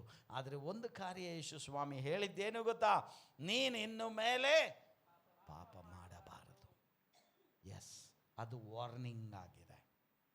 ಇವತ್ತು ನಿನಗೆ ಬಿಡುಗಡೆ ಆಗ್ತಾ ಇದೆ. ಇವತ್ತು ನೀನು ಪಾಪದಲ್ಲಿ ಸಿಕ್ಕಿ ಹಾಕಿದೀಯಾ, ಆದರೆ ಇವತ್ತು ನನ್ನ ಮುಂದೆ ಈ ಜನರೆಲ್ಲರೂ ಇದ್ದರೂ ನಿನಗೆ ಬಿಡುಗಡೆ ಮಾಡಿ ಕಳಿಸ್ತಾ ಇದ್ದೇನೆ. ಅದು ಆತ್ಮಿಕ ಬಿಡುಗಡೆಯಾಗಿದೆ. ಅವಳ ಪಾಪಗಳಿಂದ ಬಿಡುಗಡೆಯಾಗಿದೆ. ಪ್ರಿಯ ದೇವಜನರೇ, ಇವತ್ತು ನಾವು ಯಾವ ಪರಿಸ್ಥಿತಿಯಲ್ಲಿದ್ದೇವೆ? ಕೇವಲ ಶಾರೀರಿಕ ಸೌಖ್ಯಕ್ಕಾಗಿ ಮಾತ್ರ ಯೇಸುವಿನ ಕಡೆ ಬರ್ತಾ ಇದ್ದೇವಾ? ಈ ಆತ್ಮಿಕ ಸೌಖ್ಯಕ್ಕೆ ನಾವು ಯಾವತ್ತೂ ಯೇಸುವಿನ ಕಡೆ ಬರಲಿಲ್ವಾ? ಪ್ರಿಯ ದೇವಜನರೇ, ಆ ಸಹೋದರಿ ಆ ಯೇಸುವಿನ ಪ್ರೀತಿಯನ್ನು ಕಂಡು ಮೊದಲನೇ ಸಲ ಅವಳು ದೇವರ ಮಹಿಮೆಯನ್ನು ತನ್ನ ಜೀವಿತದಲ್ಲಿ ಕಾಣ್ತಾ ಇದ್ದಾಳೆ. ನಮ್ಮ ಜೀವಿತದಲ್ಲಿ ಎಲ್ಲದಕ್ಕಿಂತ ದೊಡ್ಡ ಅದ್ಭುತ ಯಾವುದು ಎಂಬುದಾಗಿ ನೀವು ಕೇಳುವುದಾದರೆ, ಪಾಪದ ಕ್ಷಮಾಪಣೆ ಎಲ್ಲದಕ್ಕಿಂತ ದೊಡ್ಡ ಅದ್ಭುತವಾಗಿದೆ. ನಮ್ಮ ರಕ್ಷಣೆ ಎಲ್ಲದಕ್ಕಿಂತ ದೊಡ್ಡ ಅದ್ಭುತವಾಗಿದೆ. ಇವತ್ತು ನೀನು ಪಾಪದಿಂದ ಬಿಡುಗಡೆ ಹೊಂದಿದೆಯೋ, ನೀನು ಸ್ವರ್ಗಕ್ಕೆ ವಾರಿಸುದಾರನಾಗಿದ್ದೀಯ. ಯೇಸುವಿನ ಮಗಳಾಗಿ ಮಗನಾಗಿ ಮಾರ್ಪಡ್ತಾ ಇದ್ದೀಯ. That is the highest miracle in this world. ಒಂದು ವೇಳೆ ಏಡ್ಸ್ನಿಂದ ಸೌಖ್ಯ ಆಗಿಲ್ಲ ಇರಬಹುದು, ಕ್ಯಾನ್ಸರ್ನಿಂದ ಸೌಖ್ಯ ಆಗಿಲ್ಲ ಇರಬಹುದು, ಆದರೆ ನಿನ್ನ ರೋಗ ಸೌಖ್ಯ ಆತ್ಮಕ್ಕೆ ಉಂಟಾಗಿರುವುದಾದರೆ, ಪಾಪಕ್ಕೆ ಉಂಟಾಗಿರುವುದಾದರೆ, nobody can stop your heaven. ನಿನ್ನ ಸ್ವರ್ಗ ಯಾರು ನಿಲ್ಲಿಸಲಿಕ್ಕೆ ಸಾಧ್ಯವಿಲ್ಲ. ಆ ಕ್ಯಾನ್ಸರ್ನೊಂದಿಗೆ ನೀನು ಸತ್ತರು, ಏಡ್ಸ್ನೊಂದಿಗೆ ನೀನು ಸತ್ತರು, ಸ್ವರ್ಗಕ್ಕೆ ಹೋಗಲಿಕ್ಕೆ ಯಾವ ರೋಗವು ನಿನಗೆ ತಡೆ ಮಾಡಲಿಕ್ಕೆ ಸಾಧ್ಯವಿಲ್ಲ. ಯಾಕೆ ಗೊತ್ತಾ? ಈ ಮಣ್ಣು ಈ ಶರೀರಕ್ಕೆ ಹೋಗ್ತದೆ. ಕ್ಯಾನ್ಸರ್ ಹಿಡಿದಂಥ ಶರೀರ ಇರಬಹುದು, ರೋಗ ಹಿಡಿದಂಥ ಶರೀರ ಇರಬಹುದು, ಅದು ಮಣ್ಣಿಗೆ ಸೇರ್ತದೆ. ಆ ಶರೀರದಲ್ಲಿ ಇರುವಂಥ ವೈರಸ್ಸು ಕೂಡ ಸತ್ತು ಮಣ್ಣು ಪಾಲಾಗ್ತದೆ. ಆದರೆ ನಿನ್ನ ಆತ್ಮ ಸ್ವರ್ಗಕ್ಕೆ ಸೇರ್ತದೆ. ಅದಕ್ಕಿಂತ ದೊಡ್ಡ ಸಂತೋಷದ ವಾರ್ತೆ ಇವತ್ತು ನನಗೂ ನಿಮಗೂ ಇಲ್ಲ, ಪ್ರಿಯ ದೇವಜನರೇ. ಆದರೆ ಅಲ್ಲಿ ಹೇಳಿದಂಥ ಮಾತು ಯೇಸು ಸ್ವಾಮಿ ಏನು ಗೊತ್ತಾ? ಅನೇಕರು ಇವತ್ತು ರಕ್ಷಣೆ ಹೊಂದಿ, ದೀಕ್ಷಾ ಸ್ನಾನ ಹೊಂದಿ, ಕರ್ತನ ಮಾರ್ಗದಲ್ಲಿ ಇರುವವರು ಕೂಡ ಪಾಪದ ಮಾರ್ಗದಲ್ಲಿ ಹೋಗ್ತಾ ಇದ್ದಾರೆ. That is dangerous. ಇಲ್ಲಿ ಯೇಸು ಸ್ವಾಮಿ ಅದಕ್ಕೆ ಹೇಳ್ತಾ ಇದ್ದಾನೆ, ನಾನು ನಿನಗೆ ಶಿಕ್ಷೆ ವಿಧಿಸುವುದಿಲ್ಲ, ಹೋಗು, ಆದರೆ ಇನ್ನು ಮೇಲೆ ಪಾಪ ಮಾಡಬೇಡ. That is important. ನಮ್ಮ ಸೌಖ್ಯಕ್ಕೆ ತಡೆ ನಮ್ಮ ಪಾಪಗಳು ಕೆಲವು ಸಲ ಆಗ್ತದೆ. ಎಲ್ಲವೂ ನಮ್ಮ ತಂದೆ ತಾಯಿಯಿಂದ ಬಂದಂಥದ್ದಲ್ಲ. ತಂದೆ ತಾಯಿಯಿಂದ ಬಂದಂಥ ಶಾಪದ ಅವಸ್ಥೆ ಏನು ಸಂಭವಿಸ್ತದೆ ಗೊತ್ತಾ? ಅದು ಎಲ್ಲಿ ಮುಗಿತದೆ ಗೊತ್ತಾ? ಪಾಪದ ಅವಸ್ಥೆಗಳು ಪಾರಂಪರಿಕವಾಗಿ ಇರುವಂಥದ್ದು ಎಲ್ಲಿ ಮುಗಿತದೆ ಗೊತ್ತಾ? ನಾವು ಯಾವ ದಿವಸ ಯೇಸು ಸ್ವಾಮಿಯನ್ನು ಸ್ವಂತ ರಕ್ಷಕನನ್ನಾಗಿ ನಮ್ಮ ಹೃದಯದಲ್ಲಿ ಅಂಗೀಕರಿಸ್ತೇವೋ, ತಂದೆ ಮಗ ಪರಿಶುದ್ಧಾತ್ಮನ ನಾಮದಲ್ಲಿ ಮುಳುಗಿ ದೀಕ್ಷಾಸ್ನಾನ ತಗೊಳ್ತೇವೋ, ಆ ದಿವಸ ಆ ಮರಣದ ಕಂಬಕ್ಕೆ ಸಕಲ ಪಾಪಗಳು, ಸಕಲ ಶಾಪಗಳು ಪಾರಂಪರಿಕವಾಗಿ ತಲೆಮಾರುಗಳಿಂದ ನಮ್ಮ ಮಕ್ಕಳ ಮೇಲೆ ಬಂದದ್ದು ನಾನು ತೀರ್ಮಾನ ಮಾಡುವಾಗ ಅದೆಲ್ಲವೂ ಕ್ರೂಜೆಗೆ ಜಡಿಯಲ್ಪಡ್ತದೆ, ಆಣೆಯಿಂದ ಹೊಡೆಯಲ್ಪಡ್ತದೆ, ಅದರೊಟ್ಟಿಗೆ ಹೂಣಾಕಲ್ಪಡ್ತದೆ. ಮತ್ತೆ ನಮ್ಮ ಜೀವಿತ ನಿಗ್ರಹದಿಂದ ಆರಂಭವಾಗ್ತದೆ. Hallelujah, hallelujah. ಅದಕ್ಕೆ ಶಾಪಗಳು ಪಾಪಗಳು ಯಾವುದು ಕಂಟಿನ್ಯೂ ಆಗಲಿಕ್ಕೆ ಸಾಧ್ಯವಿಲ್ಲ. ಒಂದು ವೇಳೆ ನನ್ನ ಕುಟುಂಬದಲ್ಲಿಯೇ ಹೇಳುವುದಾದರೆ, ನಮ್ಮ ಪಿತೃಗಳು ಬೇಕಾದಷ್ಟು ಪಾಪದ ಕಾರ್ಯಗಳು ಮಾಡಿರಬಹುದು, ಬೇಕಾದಷ್ಟು ಪಿತೃಗಳ ಶಾಪದ ಅವಸ್ಥೆಗಳು ನಮ್ಮ ಕುಟುಂಬದ ಮೇಲೆ ಇತ್ತು. ಆದರೆ ನಾನು ಯಾವಾಗ 2000 ವರ್ಷದಲ್ಲಿ ಮಾರ್ಚ್ 23ರಂದು ಯೇಸು ಸ್ವಾಮಿಯನ್ನು ಸ್ವಂತ ರಕ್ಷಕನನ್ನಾಗಿ ಅಂಗೀಕರಿಸಿದೆನೋ, 14 ಜೂನ್ 2000ರಂದು ತಂದೆ ಮಗ ಪರಿಶುದ್ಧಾತ್ಮದಲ್ಲಿ ಮುಳುಗಿ ದೀಕ್ಷಾಸ್ನಾನವನ್ನು ತೆಗೆದುಕೊಂಡೆನೋ, ನನ್ನ ಕುಟುಂಬದ ಶಾಪದ ಅವಸ್ಥೆ ಅಲ್ಲಿಗೆ ಮುಗಿಯಿತು. ಹಲ್ಲೆಲೂಯಾ. ಮಾಬೆನ್ ಫ್ಯಾಮಿಲಿಯ ಶಾಪದ ಅವಸ್ಥೆ ನಾನು ತೆಗೆದುಕೊಂಡಂಥ ತೀರ್ಮಾನದಿಂದ ಅಲ್ಲಿಗೆ ಫುಲ್ ಸ್ಟಾಪ್ ಆಯಿತು. ಇವತ್ತು ನನ್ನ ಜನ್ರೇಷನ್ ಅನುಗ್ರಹಿಸಲ್ಪಡಲಿಕ್ಕೆ ಕಾರಣ ನಾನು ಮಾಡಿದಂಥ ತೀರ್ಮಾನ. ತಂದೆ ಎಂಬಂಥ ಸ್ಥಿತಿಯಲ್ಲಿ, ತಂದೆ ಎಂಬಂಥ ಸ್ಥಾನದಲ್ಲಿದ್ದುಕೊಂಡು ನಾನು ಮಾಡಿದ ತೀರ್ಮಾನ ನನ್ನ ಸಂತತಿ ಅನುಗ್ರಹಿಸಲ್ಪಡ್ತದೆ. ತಲೆಮಾರಿಗಳು, ಎಷ್ಟು ತಲೆಮಾರಿಗಳು ಹೇಳಿತು ಗೊತ್ತಾ? ಅಲ್ಲಿ 1000 ಗಟ್ಟಲೆ ತಲೆಮಾರುಗಳು ಅನುಗ್ರಹಿಸಲ್ಪಡ್ತದೆ. ಹಲ್ಲೆಲೂಯಾ. ಶಾಪದ ಅವಸ್ಥೆ 4 ತಲೆಮಾರು ಮಾತ್ರ ಇದೆ. ಶಾಪದಲ್ಲಿ ಇರುವಂಥ ಜನ್ರೇಷನ್, ಇರುವಂಥ ಫ್ಯಾಮಿಲೀಸ್ ಅಲ್ಲ, 1-2 ತಲೆಮಾರು, ಅದರ ನಂತರ ಎಲ್ಲ ಸತ್ತು ಹೋಗ್ತಾರೆ. 4ನೇ ತಲೆಮಾರು ತನಕ ಹೋಗಲಿಕ್ಕೆ ಸಾಧ್ಯ ಇಲ್ಲ. ತಂದೆಯ ಶಾಪ, ತಂದೆಯ ಪಾಪ, ತಂದೆ ತಾಯಿಗಳ ಶಾಪದ ಅವಸ್ಥೆಗಳು 4ನೇ ತಲೆಮಾರಂತಲ್ಲಿ ನೋಡಿದ್ದೇವೆ ವಾಕ್ಯದಲ್ಲಿ, ವಿಮೋಚನ ಕಾಂಡದಲ್ಲಿ. ಅಲ್ಲಿಗೆ ಸ್ಟಾಪ್ ಆಗಿ ಹೋಗ್ತದೆ. ಹೇಗೆ ಗೊತ್ತಾ? ಅವರ ತಲೆಮಾರುಗಳು ಸತ್ತು ಹೋಗೋದ್ರಿಂದ, ಸತ್ತು ಹೋಗಿ ಮುಂದೆ ಕಂಟಿನ್ಯೂಯೇಷನ್ ಇಲ್ಲ. ಒಂದು ವೇಳೆ ನಾನು ರಕ್ಷಣೆ ಹೊಂದಿಲ್ಲ ಆಗಿದ್ದರೆ ನನಗೂ ಒಳ್ಳೆ ಮಕ್ಕಳು ಹುಟ್ಟಿದ್ರಿರ್ಬೋದು, ಆದರೆ ಯೌವನ ಪ್ರಾಯದಲ್ಲಿ ಅವರು ಎಲ್ಲಿ ಸತ್ತು ಹೋಗ್ತಾರೋ ನಮ್ಗೆ ಗೊತ್ತಿಲ್ಲ. ಮುಂದೆ ಕಂಟಿನ್ಯೂಯೇಷನ್ ಆಗೋದಿಲ್ಲ. 4ನೇ ತಲೆಮಾರಿನ ತನಕ ಅವರು ಹೋಗೋದಿಲ್ಲ. ಅದಕ್ಕಿಂತ ಮೊದಲು ವಾಶ್ಔಟ್ ಆಗಿ ಹೋಗ್ತಾರೆ. That is the ಕರ್ಸ್. ಇವತ್ತು ಪ್ರಿಯ ದೇವಜನರೇ, ನಾವು ಮಾಡುವಂಥ ತೀರ್ಮಾನ ನಮಗೆ ಸೌಖ್ಯ ತರುವಂಥದ್ದಾಗಿದೆ. ನಮ್ಮ ತಲೆಮಾರುಗಳ ಅನುಗ್ರಹಿಸಲ್ಪಡುವಂಥದ್ದಾಗಿದೆ. ನೀನು ಮಾಡಿದಂಥ ಪಾಪದ ಕೃತ್ಯದಿಂದ. ಆದುದರಿಂದ ಯೇಸು ಸ್ವಾಮಿ ಹೇಳಿದ, ಇನ್ನು ಮೇಲೆ ಪಾಪ ಮಾಡಬೇಡ ಎಂಬುದಾಗಿ. ನಾವು ರಕ್ಷಣೆ ಹೊಂದಿದ ಮೇಲೆ, ಇದು ಸಭೆಯವರಿಗಾಗಿ ಹೇಳ್ತಾ ಇರುವಂಥ ಕಾರ್ಯ. ಅಲ್ಲಿ ಇದ್ದವರೆಲ್ಲ ಶಾಸ್ತ್ರಿಗಳು, ಫರಿಸಾಯರು, ಅಲ್ಲಿ ಇದ್ದವರೆಲ್ಲ ಶಿಷ್ಯರು. ಈ ಸ್ತ್ರೀಗೆ ರಕ್ಷಣೆ ಬಂದಿತು. ರಕ್ಷಣೆ ಬಂದ ಮೇಲೆ ಮತ್ತೆ ನೀನು ಮರಳಿ ಆ ಪಾಪಕ್ಕೆ ಹೋಗಬಾರದು. That is a warning. ಮತ್ತೆ ಸೌಖ್ಯ ಬಂತಂತಿರಲಿಕ್ಕಿಲ್ಲ. ಮತ್ತೆ ಆ ಜನರು ಹಿಡ್ಕೊಂಡು ನಿನ್ನನ್ನು ಯೇಸುವಿನ ಹತ್ರ ತರಲಿಕ್ಕಿಲ್ಲ. ಮತ್ತೆ ನಿನಗೊಂದು ಅಪಾರ್ಚುನಿಟಿ ಸಿಕ್ಕಲಿಕ್ಕಿಲ್ಲ, ಅವಕಾಶ ಸಿಕ್ಕಲಿಕ್ಕಿಲ್ಲ. ಪ್ರಿಯ ದೇವಜನರೇ, ಇವತ್ತು ನಾವು ನೋಡಿಕೊಳ್ಳಬೇಕಾದದ್ದು ನನ್ನ ಜೀವಿತ ಹೇಗಿದೆ. ಇಲ್ಲಿ ಯೇಸು ಸ್ವಾಮಿ ಹೇಳಿದ ಪ್ರಕಾರ ಮತ್ತೆ ನಾನು ಪಾಪಕ್ಕೆ ಮರಳಿ ಹೋಗಿದ್ದೇನಾ? ನಾನು ಮತ್ತೆ ಆ ಜೀವಿತಕ್ಕೆ ಹೋಗಿದ್ದೇನಾ? You have to see. ಇವತ್ತು ಒಂದು ವೇಳೆ ಹೌದು ಕರ್ತನೆ, ನಾನು ಮತ್ತೆ ಪಾಪಕ್ಕೆ ಒಳಗಾಗಿದ್ದೇನೆ, ಮರಳಿ ಬರಲಿಕ್ಕೆ ಒಂದು ಮನಸ್ಥಿತಿ ಬೇಕಾಗಿದೆ. Lord, I want to come back to you. ಕರ್ತನೆ, ನಿನ್ನಲ್ಲಿ ನಾನು ಮರಳಿ ಬರಲಿಕ್ಕೆ ಬಯಸ್ತೇನೆ. ನಾವು ಮನುಷ್ಯರಾಗಿದ್ದೇವೆ ಪ್ರಿಯ ದೇವಜನರೇ. ಹಲವು ಸಲ ನಾವು ಎಡವಿ ಬೀಳ್ತೇವೆ. ಆದ್ದರಿಂದ ಯೇಸು ಸ್ವಾಮಿ ನಮ್ಮನ್ನು ಆಡುಗಳಿಗಾಗಿ, ಕುರಿಗಳಿಗಾಗಿ ಕಂಪೇರ್ ಮಾಡಿದ್ದಾನೆ. ಈ ಕುರಿಗಳ ಸ್ವಭಾವ ಏನು ಗೊತ್ತಾ? ಅವುಗಳ ಕೆಸರಿನಲ್ಲಿ ಬಿದ್ದರೆ ಎಷ್ಟು ತನಗೆ ಶಕ್ತಿ ಇದೆಯೋ ಅಷ್ಟು ಶಕ್ತಿ ಉಪಯೋಗಿಸಿ ಅದರಿಂದ ಹೊರಗೆ ಬರಲಿಕ್ಕೆ ನೋಡ್ತಾ, ಆ ಕೆಸರಿನ ಹೊಂಡದಿಂದ. ಅಲ್ಲಿಯೇ ಇರಲಿಕ್ಕಾಗಿ ಬಯಸುವುದಿಲ್ಲ. ಅಲ್ಲಿ ಇರಲಿಕ್ಕಾಗಿ ಬಯಸುವಂಥ ಒಂದು ಪ್ರಾಣಿ ಇದೆ. ನಿಮ್ಗೆ ಗೊತ್ತಿದೆಯೇ ಯಾವ ಪ್ರಾಣಿ? ಹಂದಿಯಾಗಿದೆ.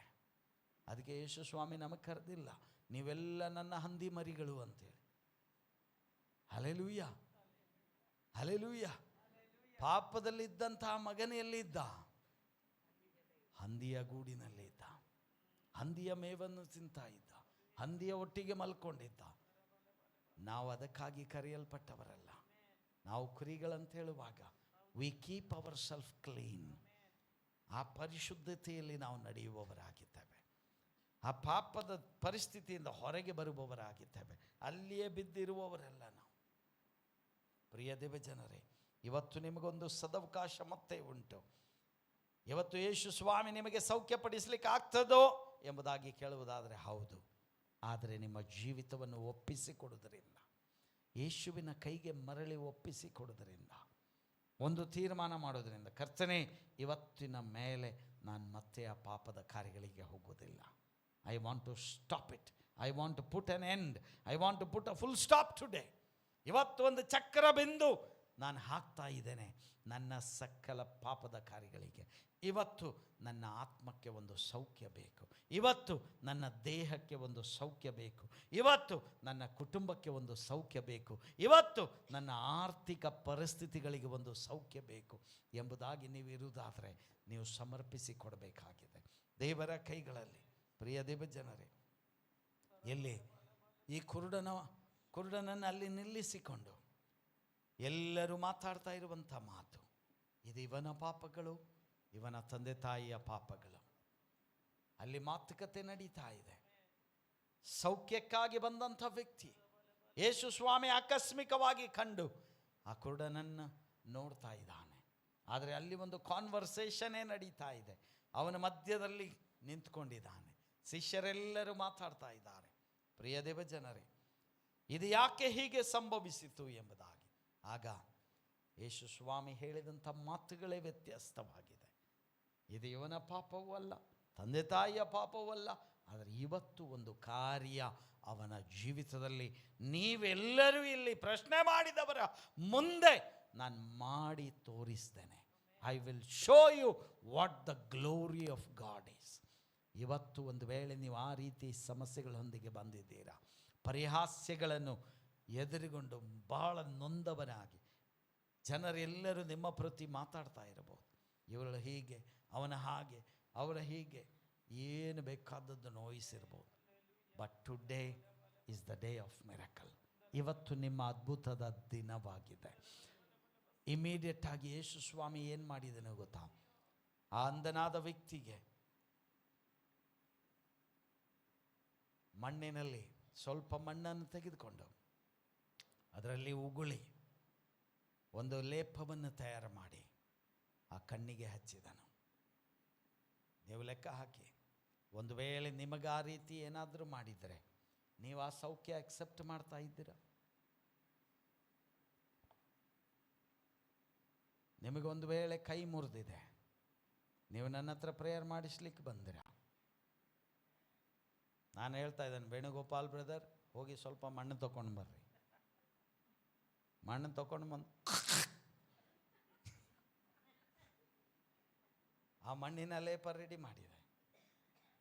ರೆಡಿ ಮಾಡಿ ನಿಮ್ಮ ಕೈ ತೋರಿಸ್ರಿ, ಎಲ್ಲಿ ಮುರಿದಿದೆ ಅಲ್ಲಿ ಹಚ್ಚಿದ ಕೂಡಲೇ ಸೌಖ್ಯ ಆಗ್ತದಂತ ಹೇಳಿದ್ರೆ ನೀವು ನಂಬ್ತೀರಾ? ನನ್ನ ಹೆಂಡತಿ ಮಾತ್ರ ಎಸ್ ಅಂದ್ಲು. ಅವಳು ಮಾತ್ರ ನನ್ನ ಉಗುಳು ಎಕ್ಸೆಪ್ಟ್ ಮಾಡ್ಬೋದು. ನನಗೊತ್ತು ನೀವು ಮಾಡೋದಿಲ್ಲ, ಯಾರೂ ಮಾತಾಡಲಿಲ್ಲ. ಯಾಕೆ? ನೀವು ಕಣ್ಣಾರೆ ನೋಡ್ತಾ ಇದ್ದೀರಿ. ವೇಣುಗೋಪಾಲ್ ಬ್ರದರ್ ಹೊರಗೆ ಹೋಗಿ ಪೌಡದಲ್ಲಿ ಮಣ್ಣು ತೊಗೊಂಡು ಬರ್ತಾ ಇದ್ದಾರೆ. ನಾನು ಅದನ್ನು ಥೂ ಮಾಡಿ ಅದನ್ನು ಮಣ್ಣಿನ ಲೇಪ ಮಾಡ್ತಾ ಇದ್ದೇನೆ. ಕೆಲವು ಕಾರ್ಯಗಳ ಅದ್ಭುತ ಬರಬೇಕಾದ್ರೆ ಅಂಧನ ಅವಸ್ಥೆ ಒಳ್ಳೆಯದು. ಯೇಸು ಸ್ವಾಮಿ ಏನು ಅದ್ಭುತ ಮಾಡ್ತಾ ಇದ್ದಾನೆ ಏನೂ ಕಾಣೋದಿಲ್ಲ. ಒಳ್ಳೆ ರೀತಿಯಲ್ಲಿ ಲೇಪ ಚಲೋ ಉಗುಳು ಹಾಕಿ ಮಾಡಿ ಹೆಂಗಿತ್ತು, ಹಣ್ಣು ತುಂಬ ಮಣ್ಣು ಹಚ್ಚಿ, ಏನಂತೆ ಗೊತ್ತಿಲ್ಲ, ಇದು ಏನಪ್ಪ ಇದು, ಏನೋ ಪೇಸ್ಟ್ ಥರ ಇದೆ ಅಂತೆ. ಹೌದೋ ಇಲ್ಲೋ? ಕಣ್ಣು ಇಲ್ಲದೆ ನೀವು ಬಂದರೆ ನೀವು ಖಂಡಿತವಾಗಿ ನಿಲ್ತೀರಿ. ನಾನು ಎಷ್ಟು ಉಗುಳಿದ್ರು ಏನು ಮಾಡಿದ್ರು, ನಾನು ಮುಗದ ಮೇಲೆ ಉಗುಳಿದ್ರು ನೀವು ಎಸ್ ಮಾಡ್ತೀರಿ, ಏನೂ ಹೇಳೋದಿಲ್ಲ ನೀವು. ಯಾಕೆ? ಕೆಲವು ಕಾರ್ಯಗಳು ಕಾಣದೇ ಇರೋದು ಒಳ್ಳೆಯದು. ನಾವು ಎಲ್ಲ ಅದ್ಭುತ ಕಣ್ಣು ಮುಂದೆ ಕಂಡ್ರೇ ಅಂಥೇಳಿ ನಂಬ್ತೇವೆ. ಕೆಲವು ಕಾಣದೆಯೂ ನಂಬಬೇಕಾಗ್ತದೆ. ಕೆಲವು ಅದ್ಭುತಗಳು ಆ ರೀತಿ ಬರುವಂಥದ್ದು ಇರ್ತದೆ. ಯೇಸು ಸ್ವಾಮಿ ಕೆಲವು ಅದ್ಭುತಗಳು ತೋರಿಸಿ ಹೇಳಿ ಡೇಟ್ ಕೊಟ್ಟು ಹೀಗೆಲ್ಲ ಮಾಡೋದಿಲ್ಲ. ಕೆಲವು ಅದ್ಭುತಗಳು ಇನ್ಸ್ಟೆಂಟ್ ಆಗಿರ್ತದೆ. ಕೆಲವು ಅದ್ಭುತಗಳು ಫೂಲಿಶ್ನೆಸ್ ಇರ್ಬೋದು. ಯೇಸು ಸ್ವಾಮಿ ತೋರಿಸುವಂಥ ಈ ರೀತಿ ಮೂರ್ಖತನಗಳಿರ್ಬೋದು. But what are you concerned about? ನಿಮ್ಮ ಉದ್ದೇಶ ಏನು? ಸೌಖ್ಯ. ನಿಮ್ಮ ಉದ್ದೇಶ ಅದ್ಭುತ. ಅದಿದ್ದರೆ ಮಾತ್ರ ಸಾಕು. ನಿಮ್ಮ ಉದ್ದೇಶ ಸರಿ ಇದ್ದರೆ ಯೇಸು ಸ್ವಾಮಿ ಏನು ಬೇಕಾದರೂ ಮಾಡಲಿ, ನಿಮ್ಮ ಅದ್ಭುತ ನಿಮಗೆ ಸಿಕ್ಕೇ ಸಿಗ್ತದೆ. ನೀವು ಭಾಳಷ್ಟು ಕ್ವಶ್ಚನ್ ಕೇಳೋದು ಬೇಡ. ಓ, ಇದು ಬೆಳಿಗ್ಗೆ ಹಲ್ಲು ತಿಕ್ಕಿ ನೀನು ಉಗುಳ್ತಾ ಇದೆಯೋ ಅಥವಾ ಹಲ್ಲು ತಿಕ್ಕದೆ ಉಗುಳಿದೆಯೋ? ನಾವು ಭಾಳ ಪ್ರಶ್ನೆ ಕೇಳ್ತೇವೆ. ಆದ್ದರಿಂದ ಏನಾಗ್ತದೆ? ಅದ್ಭುತ ಆಗೋದಿಲ್ಲ. ನಮ್ಮ ಜೀವಿತದಲ್ಲಿ ಯೇಸು ಸ್ವಾಮಿ ಏನು ಮಾಡಿದರು, ಹೇಗೆ ಮಾಡಿದರನು, ಅದು ನಮ್ಮ ಒಳ್ಳೆಯದಕ್ಕಾಗಿ, ದೇವರ ನಾಮದ ಮಹಿಮೆಗಾಗಿ ನಮ್ಮ ಜೀವಿತದಲ್ಲಿ ಯೇಸು ಸ್ವಾಮಿ ಮಾಡುತ್ತಾನೆ ಎಂಬುದಾಗಿ ನಾವು ಮರಿಬಾರದಾಗಿದೆ. ಪ್ರಿಯ ದೇವಜನರೇ, ಅವನಿಗೆ ಅದನ್ನು ಹೇಳಿ ಹಚ್ಚಿ ಕಳಿಸ್ತಾ ಇದ್ದಾನೆ. ನೀನು ಹೋಗು, ಗೋ. ನಿಮಗೇನು ಅನಿಸಿತು? ಉಗುಳು ಹಚ್ಚಿದ ಕೂಡಲೇ ಕಂಡು ರೆಡಿ ಆಯ್ತಾ? ಇಲ್ಲ. ಹಚ್ಚಿದ ಮೇಲೆ ನನಗೆ ಅನಿಸ್ತದೆ, ಅಲ್ಲಿ ಅಕ್ಕಪಕ್ಕದಲ್ಲಿ ಇದ್ದವರು ಅವನ ಕಿವಿಯಲ್ಲಿ ಹೋಗಿ ಹೇಳಿರ್ಬೋದು, ಅದು ಏನು ಹಚ್ಚಿದಾರ ಗೊತ್ತ? ಇವತ್ತಿನ ಡೇಟ್ನಲ್ಲಿ ಇದ್ದಾರೆ ಚರ್ಚ್ನಲ್ಲಿ ಅಂಥವ್ರು. ಇಮಿಡಿಯೇಟಾಗಿ ಇಲ್ಲಿಂದ ಪ್ರಾರ್ಥನೆ ಮಾಡಿ ಹೊರಗೆ ಅಲ್ಲಿ ಚಹಾ ಕುಡಿಯೋದ್ರೊಳಗಾಗಿ ಹೇಳ್ತಾರೆ, ಅವ್ರು ಏನು ಹೇಳಿದ್ರು ಗೊತ್ತು ನಿಮಗೆ?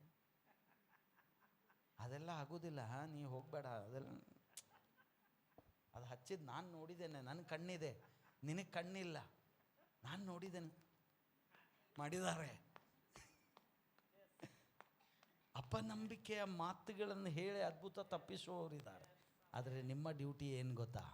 ಅದು ಯಾವುದು ಕೇಳಬಾರ್ದು. ನಿಮಗೆ ಯೇಸು ಸ್ವಾಮಿ ಏನು ಹೇಳಿದಾನೆ?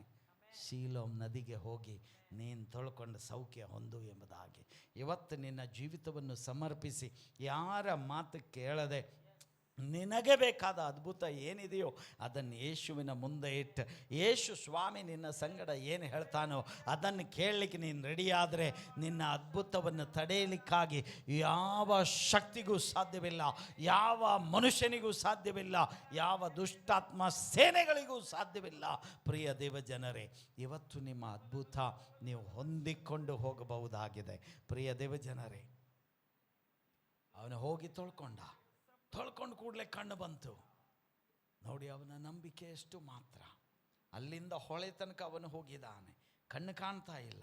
ಗೊತ್ತಿದೆ ಅವನಿಗೆ, ಈ ರೋಡಿಂದ ಹಿಡಿದು ಚೆನ್ನಮ್ಮ ಸರ್ಕಲ್ನಿಂದ ಹೋದರೆ ಕಾಳಿ ನದಿ ಎಲ್ಲಿದೆ ಅಂತೇಳಿ. ಕಾಳಿ ನದಿ ಮುಟ್ಟುವ ತನಕ ಎಷ್ಟು ಜನ ಭೇಟಿ ಆಗ್ತಾರೆ ಗೊತ್ತಾ ನಿಮಗೆ? Hallelujah, hallelujah. ಅವರನ್ನೆಲ್ಲ ಎದುರಿಸಿಯೇ ನೀವು ಮುಟ್ಟಬೇಕಾಗಿದೆ. ನಿಮ್ಮ ಗುರಿ ಏನು ಗೊತ್ತಾ? ಆ ನದಿಗೆ ಹೋಗಿ ತೊಳ್ಕೊಳ್ಳಿಕ್ಕೆ ಹೇಳಿದಾನೆ, ಅದನ್ನು ಮುಗಿಸೋ ತನಕ ನಿಮ್ಮ ಅದ್ಭುತ ಬರಲಿಕ್ಕೆ ಸಾಧ್ಯ ಇಲ್ಲ. ಎಷ್ಟರ ತನಕ ನಿಮಗೆ ಹೇಳಿದಂಥ ಕಾರ್ಯ ನೀವು ಕಂಪ್ಲೀಟ್ ಮಾಡೋದಿಲ್ಲವೋ, ಇಲ್ಲಿಂದ ಹೋಗಿ ಬಾಂಬು ಗೇಟ್ ದಾಟಿದ ಕೂಡಲೇ ನೋಡ್ದು ಮತ್ತೊಂದು ಸಲ ಹಿಂಗೆ ಕಣ್ಣು ತೆಗೆದು ಏನೋ ಆಗಿದೆಯಾ ಅಂತೇಳಿ ಕಾಳಿ ನದಿ ತನಕ ಹೋಗೋದು ಬೇಡ, ಇಲ್ಲೇ ಏನಾದರೂ ಆದರೆ ಇಲ್ಲಿಂದ ವಾಪಸ್ ಬಂದುಬಿಡುವ. ಹಂಗೂ ಇದ್ದಾರೆ ಕೆಲವರು. ಹೇಳಿದ ಕಾರ್ಯ ಪೂರ್ತಿ ಮಾಡೋದಿಲ್ಲ, ಹೇಳಿದ ಸ್ಥಳದ ತನಕ ಹೋಗುವುದಿಲ್ಲ, ಅರ್ಧದಲ್ಲೇ ನೋಡ್ತಾರೆ. ಕಣ್ಣಿಗೆಲ್ಲ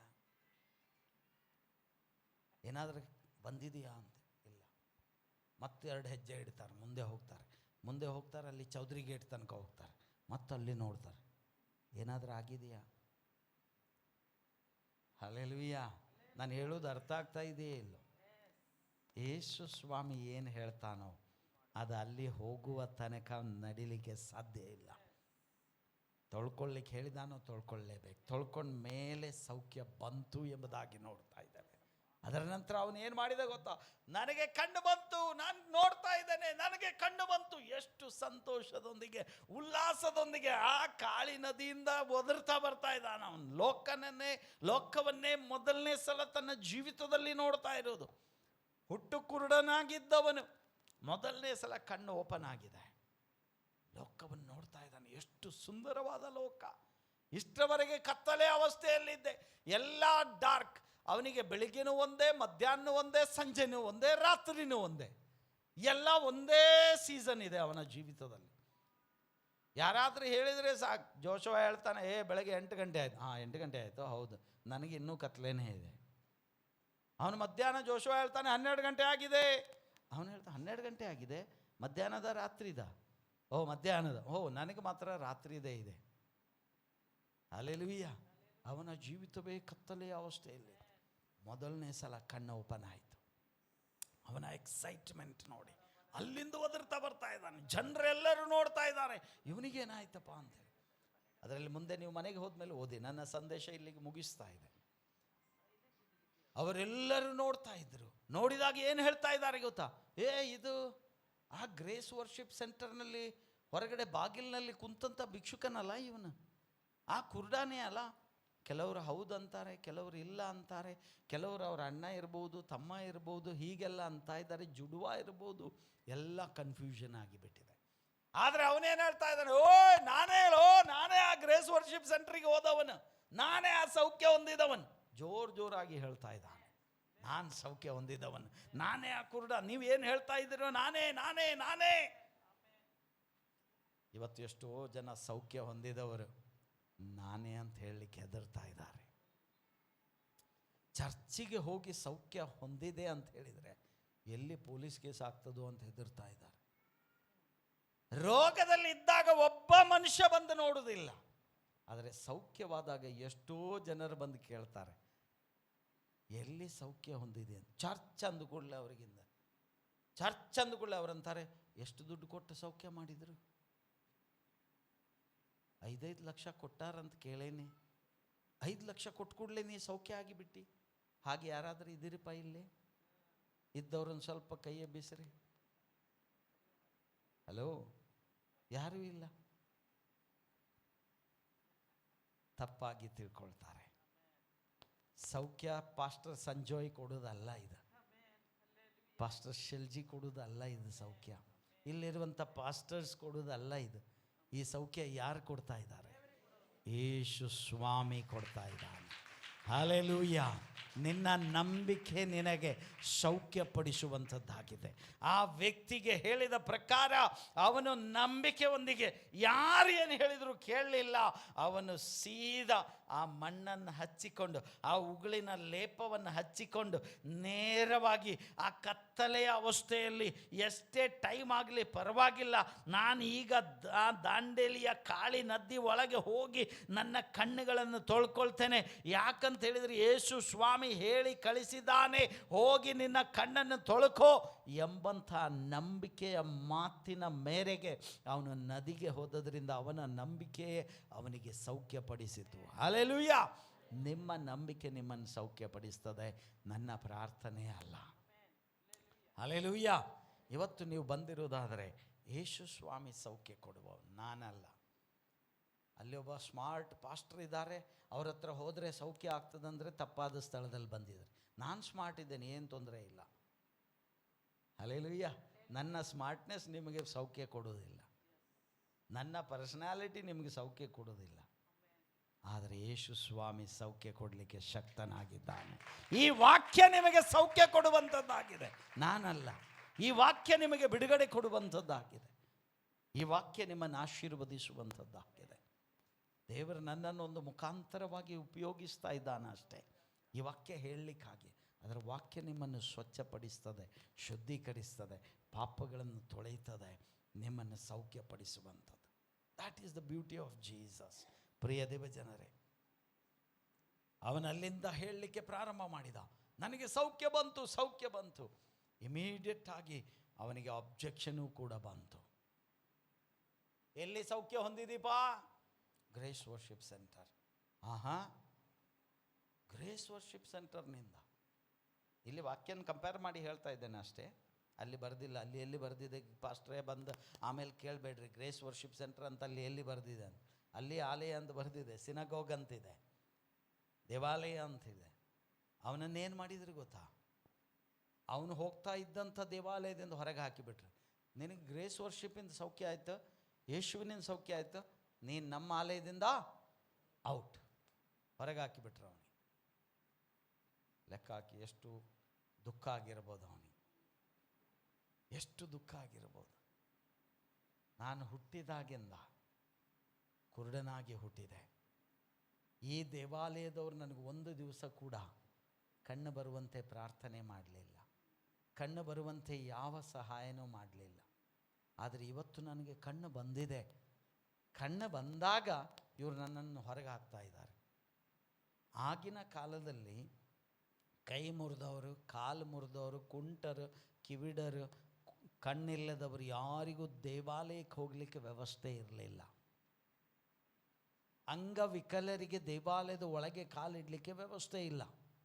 ಇವನು ಇಷ್ಟು ವರ್ಷಗಳ ಕಾಲ ಅಂಧನಾಗಿದ್ದು ದೇವಾಲಯದ ಹೊರಗಡೆ ಇದ್ದ. ಮೊದಲನೇ ಸಲ ಅವನಿಗೆ ಕಂಡು ಬಂತು. ಅವನು ದೇವಾಲಯದ ಒಳಗೆ ಕಾಲಿಡ್ತಾ ಇದ್ದಾನೆ ದೇವರನ್ನು ಮಹಿಮೆಪಡಿಸಲಿಕ್ಕಾಗಿ. ಆದರೆ ಜನರು ಏನು ಮಾಡಿದ್ರು ಗೊತ್ತಾ? ದೇವಾಲಯದವರು ಅವನನ್ನು ಹೊರಗೆ ಹಾಕ್ತಾ ಇದ್ದಾರೆ. ಹಲ್ಲೆಲೂಯಾ. ಪ್ರಿಯ ದೇವಜನರೇ,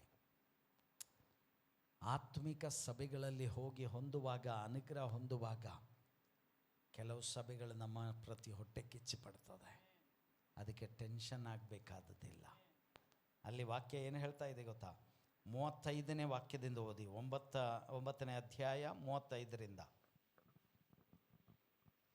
ಅವನು ಹೊರಗೆ ಹಾಕಿದರೆಂದು ಯೇಸು ಕೇಳಿ ಅವನನ್ನು ಕಂಡುಕೊಂಡು, ನೀನು ಮನುಷ್ಯ. ನೋಡಿ, ಇಲ್ಲಿ ಹೊರಗೆ ಹಾಕಿದ್ರಂದು ಕೂಡಲೇ ಯೇಸುವಿಗೆ ಗೊತ್ತಾಯಿತು, ಇವನು ಮೊದಲನೇ ಸಲ ದೇವಾಲಯದೊಳಗೆ ಕಾಲಿಟ್ಟ, ಅವನಿಗೆ ಹೊರಗೆ ಹಾಕಿದ್ರು. ಈಗ ಹೊರಗೆ ಹಾಕಿದ್ರು ಟೆನ್ಷನ್ ಆಗೋದು ಬೇಡ. ಯೇಸು ಸ್ವಾಮಿಗೆ ಗೊತ್ತಾಗ್ತಾ ಇದೆ ನೀವು ದೇವಾಲಯದಿಂದ ಹೊರಗೆ ಹಾಕಿದ್ರಿ ಅಂತೇಳಿ. ಆಗ ಯೇಸು ಸ್ವಾಮಿ ಏನು ಮಾಡಿದ? ಅವನಿದ್ದಂಥ ಸ್ಥಳಕ್ಕೆ ಹೋಗ್ತಾ ಇದ್ದಾನೆ. ಇಷ್ಟರವರೆಗೆ ನೋಡಿ, ಅವನು ಕುರುಡನಾಗಿದ್ದ, ಮಣ್ಣಿನ ಲೇಪ ಹಚ್ಚಿದ್ರು, ಅವನ ನದಿಗೆ ಹೋದ. ಇನ್ನೂವರೆಗೆ ಯೇಸು ಸ್ವಾಮಿಯನ್ನು ಅವನು ನೋಡಿಲ್ಲ. ಅಲ್ಲಿಂದ ಸಾಕ್ಷಿಗರಿಸ್ತಾ ಬರ್ತಾ ಇದ್ದಾನೆ. ಯಾರು ಸೌಖ್ಯ ಕೊಟ್ಟರು ಅವನಿಗೆ ಗೊತ್ತಿಲ್ಲ, ಯೇಸು ಅಂತ ಗೊತ್ತಿದೆ, ಯೇಸುವನ್ನು ನೋಡಿಲ್ಲ, ಕಣ್ಣಾರೆ ಯೇಸುವನ್ನು ಕಂಡಿಲ್ಲ, ಅವನು ಒಂದು ಸಲ ಕೂಡ ನೋಡಲಿಲ್ಲ. ಆದರೆ ಆಲಯದಿಂದ ಹೊರಗೆ ಹಾಕಿದ್ರಂಥೇಳಿ ಗೊತ್ತಾದ ಮೇಲೆ ಯೇಸು ಪ್ರತ್ಯಕ್ಷವಾಗ್ತಾ ಇದ್ದಾನೆ.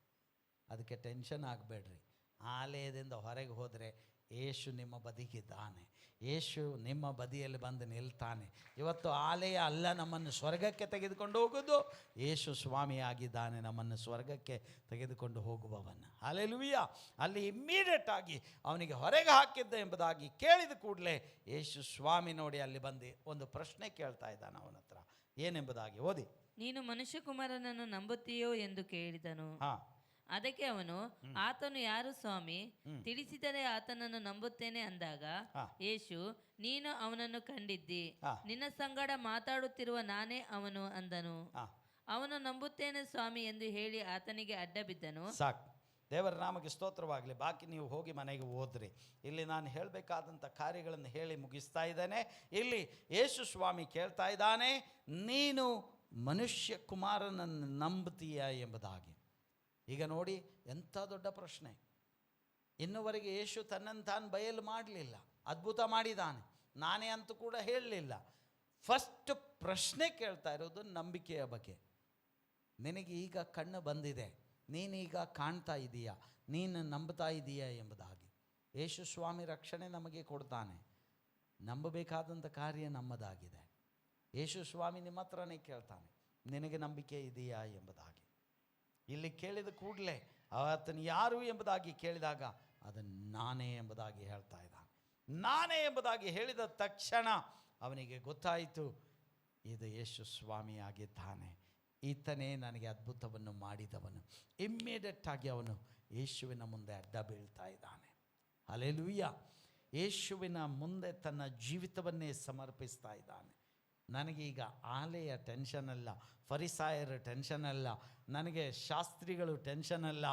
ಯೇಸು ಸ್ವಾಮಿಯನ್ನೇ ನನಗೆ ಕಾಣಲಿಕ್ಕೆ ಸಾಧ್ಯವಾದರೆ ನನ್ನ ಜೀವಿತದಲ್ಲಿ ಎಲ್ಲವೂ ಬಂದಂತಾಯಿತು. ಅವನೀಗ ಹೊರಗೆ ಹಾಕಲ್ಪಟ್ಟರೂ ಕೂಡ ಯೇಸುವಿನ ಸಂಗಡ ನಿಂತಿದ್ದಾನೆ, ಯೇಸುವನ್ನು ಆರಾಧಿಸ್ತಾ ಇದ್ದಾನೆ. ಒಂದು ವೇಳೆ ನಿಮ್ಮನ್ನು ನಿಮ್ಮ ಆಲಯದಿಂದ ಹೊರಗೆ ಹಾಕಿದರೆ ನೀವೇನು ಮಾಡ್ತೀರಾ? What will you do? ಅಳ್ತಾ ಅಲ್ಲೇ ಕೂತ್ಕೊಳ್ತೀರಾ? ಅಥವಾ ಯೇಸುವಿನ ಮೇಲೆ ನಂಬಿಕೆ ಇಟ್ಟು, ಯೇಸುವೆ, you are everything for me, ನೀನು ನನ್ನ ಸರ್ವಸ್ವ. ಪ್ರಿಯ ದೇವಜನರೇ, ನನ್ನ ಸಂದೇಶ ಇಲ್ಲಿಗೆ ಮುಗೀತಾ ಇದೆ. ನನ್ನ ಪ್ರಶ್ನೆ, ಇವತ್ತು ನೀವು ಯೇಸುವನ್ನು ನಂಬುತ್ತಾ ಇದ್ದೀರೋ ಎಂಬುದಾಗಿ. Do you believe in Jesus? ನಂಬುವುದಾದರೆ ಯೇಸುವನ್ನು ಅಕ್ಸೆಪ್ಟ್ ಮಾಡ್ತೀರಾ? ಯೇಸುವನ್ನು ಸ್ವಂತ ರಕ್ಷಕನನ್ನಾಗಿ ಅಂಗೀಕರಿಸಲಿಕ್ಕಾಗ್ತದ? ಆ ನಂಬಿಕೆಯ ಪ್ರಾರ್ಥನೆ ನಮ್ಮ ಹೃದಯದಲ್ಲಿ ನಾವು ಮಾಡಲಿಕ್ಕಾಗ್ತದ? ಯೇಸುವೆ, ನನ್ನ ಹೃದಯದಲ್ಲಿ ಬಾ, ನನ್ನ ರಕ್ಷಕನಾಗಿ ನೀನಿರು. ಈ ಲೋಕದವರೆಲ್ಲ ನನಗೆ ಕೈ ಬಿಟ್ಟಿದ್ದಾರೆ, ನಮ್ಮ ತಂದೆ ತಾಯಿಗಳು ಕೈ ಬಿಟ್ಟಿದ್ದಾರೆ, ನನ್ನ ಪಾಪದ ಅವಸ್ಥೆಯಿಂದಾಗಿ ನಾನು ಎಲ್ಲರಿಂದ ದೂರವಾಗಿದ್ದೇನೆ.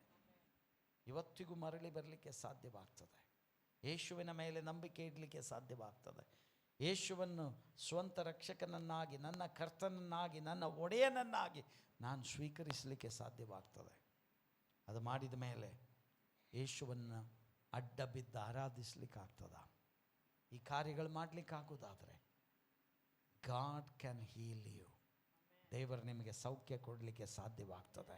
ಆತ್ಮಿಕವಾದ ಸೌಖ್ಯ, ಶಾರೀರಿಕವಾದ ಸೌಖ್ಯ, ಕುಟುಂಬದಲ್ಲಿ ಸೌಖ್ಯ, ಆರ್ಥಿಕ ಸೌಖ್ಯ, ಯಾವ ಮೇಘಲೆಯ ಸೌಖ್ಯ ಬೇಕೋ ಇವತ್ತು ಯೇಸು ಸ್ವಾಮಿ ನಿಮಗೆ ಕೊಡಲಿಕ್ಕೆ ಸಾಧ್ಯವಾಗ್ತದೆ. ನಮ್ಮ ಕಣ್ಣುಗಳನ್ನು ಒಂದು ಕ್ಷಣ ಮುಚ್ಚಿಕೊಳ್ಳುವ, ನಮ್ಮ ಜೀವಿತವನ್ನು ತಗ್ಗಿಸಿಕೊಳ್ಳುವ. ಇವತ್ತು ನಮ್ಮ ಮಧ್ಯದಲ್ಲಿ ಯಾವ ಸಮಸ್ಯೆಯಲ್ಲಿ ನಾವು ಜೂಜಾಡ್ತಾ ಇದ್ದೇವೆ? ಅಂದರಂತೆ ನಾವು ಈ ಲೋಕದಲ್ಲಿ ಒಂದು ವೇಳೆ ನಾವು ನಡೆದಾಡ್ತಾ ಇರಬಹುದು, ಆತ್ಮಿಕ ಅಂಧತೆಯಲ್ಲಿ ಇರಬಹುದು, ಶಾರೀರಿಕವಾಗಿಯೂ ಸೌಖ್ಯ ಇಲ್ಲದಂಥ ಪರಿಸ್ಥಿತಿಯಲ್ಲಿರಬಹುದು, ಕುಟುಂಬಗಳಲ್ಲಿ ಅನೇಕ ಸಮಸ್ಯೆಗಳೊಂದಿಗಿರಬಹುದು, ಆರ್ಥಿಕವಾದ ಸಮಸ್ಯೆಗಳಲ್ಲಿ ಇರಬಹುದು. ಇವತ್ತು ನಿಮಗೆ ಯಾವ ಸಮಸ್ಯೆ ಇದೆ ಅದನ್ನು ಯೇಸುವಿಗೆ ಹೇಳಿ, ನನಗಲ್ಲ, ಟೆಲ್ ಇಟ್ ಟು ಜೀಸಸ್. ಇವತ್ತು ನಾನೇನು ಮಾಡಲಿಕ್ಕೆ ಸಾಧ್ಯವಿಲ್ಲ, ಆದರೆ ನಿಮ್ಮ ಸಮಸ್ಯೆ ಯೇಸುವಿಗೆ ಮಾತ್ರ ಸಾಧ್ಯ. He can heal you, he can bless you. ಇವತ್ತು ನಿಮಗೆ ಕೊಡುವಂಥ ಬಿಡುಗಡೆಯನ್ನು ಸಾಕ್ಷೀಕರಿಸಲಿಕ್ಕೆ ನಿಮಗೆ ಸಾಧ್ಯವಾಗ್ತದ? ಅದು ನಾನೇ ಎಂಬುದಾಗಿ ಧೈರ್ಯದಿಂದ ಹೇಳಲಿಕ್ಕೆ ಸಾಧ್ಯವಾಗ್ತದ? ನಾನೇ ಎಂಬುದಾಗಿ ಹೇಳುವಾಗ ಕೆಲವು ಸಲ ಆಲಯದಿಂದ ಹೊರಗೆ ಹಾಕಲ್ಪಡಬಹುದು. ಇಂಥ ಸಭೆಗೆ ಹೋಗಿ ನಾನು ಸೌಖ್ಯ ಹೊಂದಿದ್ದೇನೆ ಎಂಬ ಧೈರ್ಯದ ಸಾಕ್ಷಿ ನಮಗೆ ಹೇಳಲಿಕ್ಕೆ ಆಗ್ತದ? ಯೇಸು ಸ್ವಾಮಿ ನನಗೆ ಸೌಖ್ಯ ಕೊಟ್ಟನು ಎಂಬುದಾಗಿ ನಮಗೆ ಸಾಕ್ಷೀಕರಿಸಲಿಕ್ಕೆ ಸಾಧ್ಯವಾಗ್ತದ? ಅನೇಕ ಸೌಖ್ಯಗಳು ನಮ್ಮ ಜೀವಿತದಲ್ಲಿ ಉಂಟಾಗಿದೆ, ಆದರೆ ಅವುಗಳನ್ನು ನಾವು ಇವತ್ತಿನವರೆಗೂ ಸಾಕ್ಷೀಕರಿಸಲಿಲ್ಲ. ನಾವು ಬಾಯಿ ಮುಚ್ಚಿ ಕುಂತಿದ್ದೇವೆ, ಹೆದರಿಕೆಯಿಂದ, ಭಯದಿಂದ. ಒಂದು ವೇಳೆ ನಾನು ಅದನ್ನು ಸಾಕ್ಷೀಕರಿಸಿದರೆ ನನ್ನನ್ನು ಸಭೆಯಿಂದ ಹೊರಗೆ ಹಾಕಬಹುದು. ಸಭೆಯಿಂದ ಹೊರಗೆ ಹಾಕಿದರೂ ಯೇಸು ನಿನ್ನ ಬದಿಗೆ ಬಂದೇ ಬರುತ್ತಾನೆ. ಯೇಸು ನಿನ್ನನ್ನು ಕೈ ಹಿಡಿದು ನಡೆಸುತ್ತಾನೆ. ಯಾಕೆ? ನೀನು ಆ ಮಹಿಮೆಯ ಸಾಕ್ಷಿಯನ್ನು ಜನರಿಗೆ ಹೇಳಿದ್ದರಿಂದ ಯೇಸು ನಿನ್ನ ಬದಿಯಲ್ಲಿದ್ದಾನೆ. ಒಂದು ವೇಳೆ ನಿನ್ನ ಪಾಸ್ಟರ್ ಇರಲಿಕ್ಕಿಲ್ಲ, ನಿನ್ನ ಪಾಸ್ಟ್ರಮ್ಮ ಒಟ್ಟಿಗಿರಲಿಕ್ಕಿಲ್ಲ, ನಿನ್ನ ಸಭೆಯ ಹಿರಿಯರು ಒಟ್ಟಿಗಿರಲಿಕ್ಕಿಲ್ಲ, ಆದರೆ ಯೇಸು ನಿನ್ನೊಟ್ಟಿಗಿದ್ದಾನೆ. ಆ ಧೈರ್ಯದಿಂದ ನೀನು ಯೇಸುವನ್ನು ಮಹಿಮೆ ಪಡಿಸು, ಯೇಸುವನ್ನು ಸಾಕ್ಷೀಕರಿಸು. ಯೇಸು ಮಾಡಿದ ಮಹೋಪಕಾರಗಳನ್ನು ನೀನು ಸಾರಿ ಲೋಕಕ್ಕೆ ಹೇಳು. ನಿನಗೆ ಆತ್ಮಿಕ ಬಿಡುಗಡೆ ಕೊಟ್ಟಿರಬಹುದು, ನಿನ್ನ ಪಾಪಗಳಿಂದ ಕ್ಷಮಾಪಣೆ ಕೊಟ್ಟಿರಬಹುದು, ಶಾಪಗಳಿಂದ ಕ್ಷಮಾಪಣೆ ಕೊಟ್ಟಿರಬಹುದು. ಹೇಳಲಿಕ್ಕೆ ನಾಚಬೇಡ. ಎಸ್, ಆ ವ್ಯಭಿಚಾರಿಯಾದಂಥ ಸಹೋದರಿಗೂ ಕೂಡ ನಾನು ನಿನಗೆ ನ್ಯಾಯ ತೀರಿಸುವುದಿಲ್ಲ, ನೀನು ಹೋಗು, ಆದರೆ ಮೇಲೆ ಪಾಪ ಮಾಡಬೇಡ. ನೀವು ಒಂದು ತೀರ್ಮಾನ ಇವತ್ತು ಮಾಡುವುದಾದರೆ, ಎಸ್, ನನ್ನ ಗುಪ್ತವಾದ ಪಾಪಗಳಿರಬಹುದು, ಗುಟ್ಕಾ ತಿಂತಾ ಇರಬಹುದು, ತಂಬಾಕು ತಿಂತಾ ಇರಬಹುದು, ಬೀಡಿ ಸಿಗರೆಟ್ ಸೇರ್ತಾ ಇರಬಹುದು, ಶೆರೆ ಕುಡಿತಾ ಇರಬಹುದು, ವ್ಯಭಿಚಾರದಲ್ಲಿ ಇರಬಹುದು, ಕಳ್ಳತನ ಮಾಡ್ತಾ ಇರಬಹುದು, ಹಣ ನಾವು ಮೋಸ ಮಾಡಿ ತೆಗೆದುಕೊಳ್ತಾ ಇರಬಹುದು, ಅವರಿವರಿಗೆ ನಾವು ಟೋಪಿ ಹಾಕಿ ಜೀವಿಸ್ತಾ ಇರಬಹುದು. ಇವತ್ತು ನೀನು ಯಾವ ಪಾಪದಲ್ಲಿ ಇದೆಯೋ ಗೊತ್ತಿಲ್ಲ, ನನಗೆ ಗೊತ್ತಿಲ್ಲ ಪ್ರಿಯ ದೇವಜನರೇ. ಆದರೆ ಯೇಸುವಿನ ಮುಂದೆ ಎಲ್ಲವೂ ನಗ್ನ ಚಿತ್ರವಾಗಿದೆ. ಆತನಿಗೆಲ್ಲ ಗೊತ್ತಿದೆ. ಆತನಿಂದ ಮುಚ್ಚುಮರೆಯಾಗಿ ಒಂದು ಇಲ್ಲ. ಪ್ರಿಯ ದೇವಜನರೇ, ಇವತ್ತು ನಿಮಗೆ ಸೌಖ್ಯ ಬೇಕೋ? ಪ್ರಾರ್ಥಿಸಿಕೊಳ್ಳಿ, ತಗ್ಗಿಸಿಕೊಳ್ಳಿ, ಸಮರ್ಪಿಸಿಕೊಳ್ಳಿ. ಆನ್ಲೈನ್ನಲ್ಲಿ ನನ್ನನ್ನು ನೋಡುತ್ತಿರುವಂಥ ಜನರು, ಯೇಸು ನಿಮ್ಮ ಸಂಗಡ ಮಾತಾಡುತ್ತಿದ್ದಾನೆ. ನೀವಿರುವಂಥ ಸ್ಥಳದಲ್ಲಿ, ಅದು ನಿಮ್ಮ ಬೆಡ್ರೂಮ್ ಇರಬಹುದು, ನಿಮ್ಮ ಡ್ರಾಯಿಂಗ್ ರೂಮ್ ಇರಬಹುದು, ಅಥವಾ ನೀವು ಕಿಚನ್ನಲ್ಲಿ ಈ ಸಂದೇಶ ಕೇಳ್ತಾ ಇರಬಹುದು. ನಿಮ್ಮ ಜೀವಿತವನ್ನು ಸಮರ್ಪಿಸಿ ಯೇಸುವಿಗೆ ಕೊಡಿ. ನಿಮ್ಮ ಸೌಖ್ಯ ಅಲ್ಲಿಯೇ ಬರುವಂಥದ್ದಾಗಿದೆ. ನೀವು ಅಲ್ಲಿಯೇ ಯೇಸುವನ್ನು ಸಾಕ್ಷೀಕರಿಸುವವರಾಗಿದ್ದೀರಾ. ಈ ಕ್ಷಣದಲ್ಲಿ ಸೌಖ್ಯ ಅಲ್ಲಿ ಬರುವಂಥದ್ದಾಗಿದೆ. ಯೇಸು ಸ್ವಾಮಿ ನಿಮ್ಮನ್ನು ಮುಟ್ಟುತ್ತಿದ್ದಾನೆ. ಎಸ್, ಸಮರ್ಪಿಸಿಕೊಳ್ಳಿ. ಒಂದು ಕೋರಸ್ ಹಾಡುತ್ತಿರುವಾಗ ನಾವು ಸಮರ್ಪಿಸಿಕೊಂಡು ಪ್ರಾರ್ಥಿಸುವ.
ಯೇಸುವಿಗೆ ಪ್ರಾರ್ಥನೆ. ತನ್ನಿ ತನ್ನಿ ಎಲ್ಲ ತಾನೇ, ಚಿಂತೆ ದುಃಖ ವೇದನೆ. ಆಮೆನ್. ಬನ್ನಿ ಬನ್ನಿ ಮಾಡುವ ಯೇಸುವಿಗೆ ಪ್ರಾರ್ಥನೆ. ಯೇಸು ನಮಗೆಂತ ಮಿತ್ರ, ಎಂತ ದಿವ್ಯ ಗುರುವು. ಎಲ್ಲ ಆತನ ಚರಿತ್ರೆ, ಪಾಪಿಗೆ ಸುವಾರ್ತೆಯು. ಯೇಸು ನಮಗೆಂತ ಮಿತ್ರ, ಎಂತ ದಿವ್ಯ ಗುರುವು. ಎಲ್ಲ ಆತನ ಚರಿತ್ರೆ, ಪಾಪಿಗೆ ಸುವಾರ್ತೆಯು. ಎಲ್ಲ ಆತನ ಚರಿತ್ರೆ, ಪಾಪಿಗೆ ಸುವಾರ್ತೆಯು.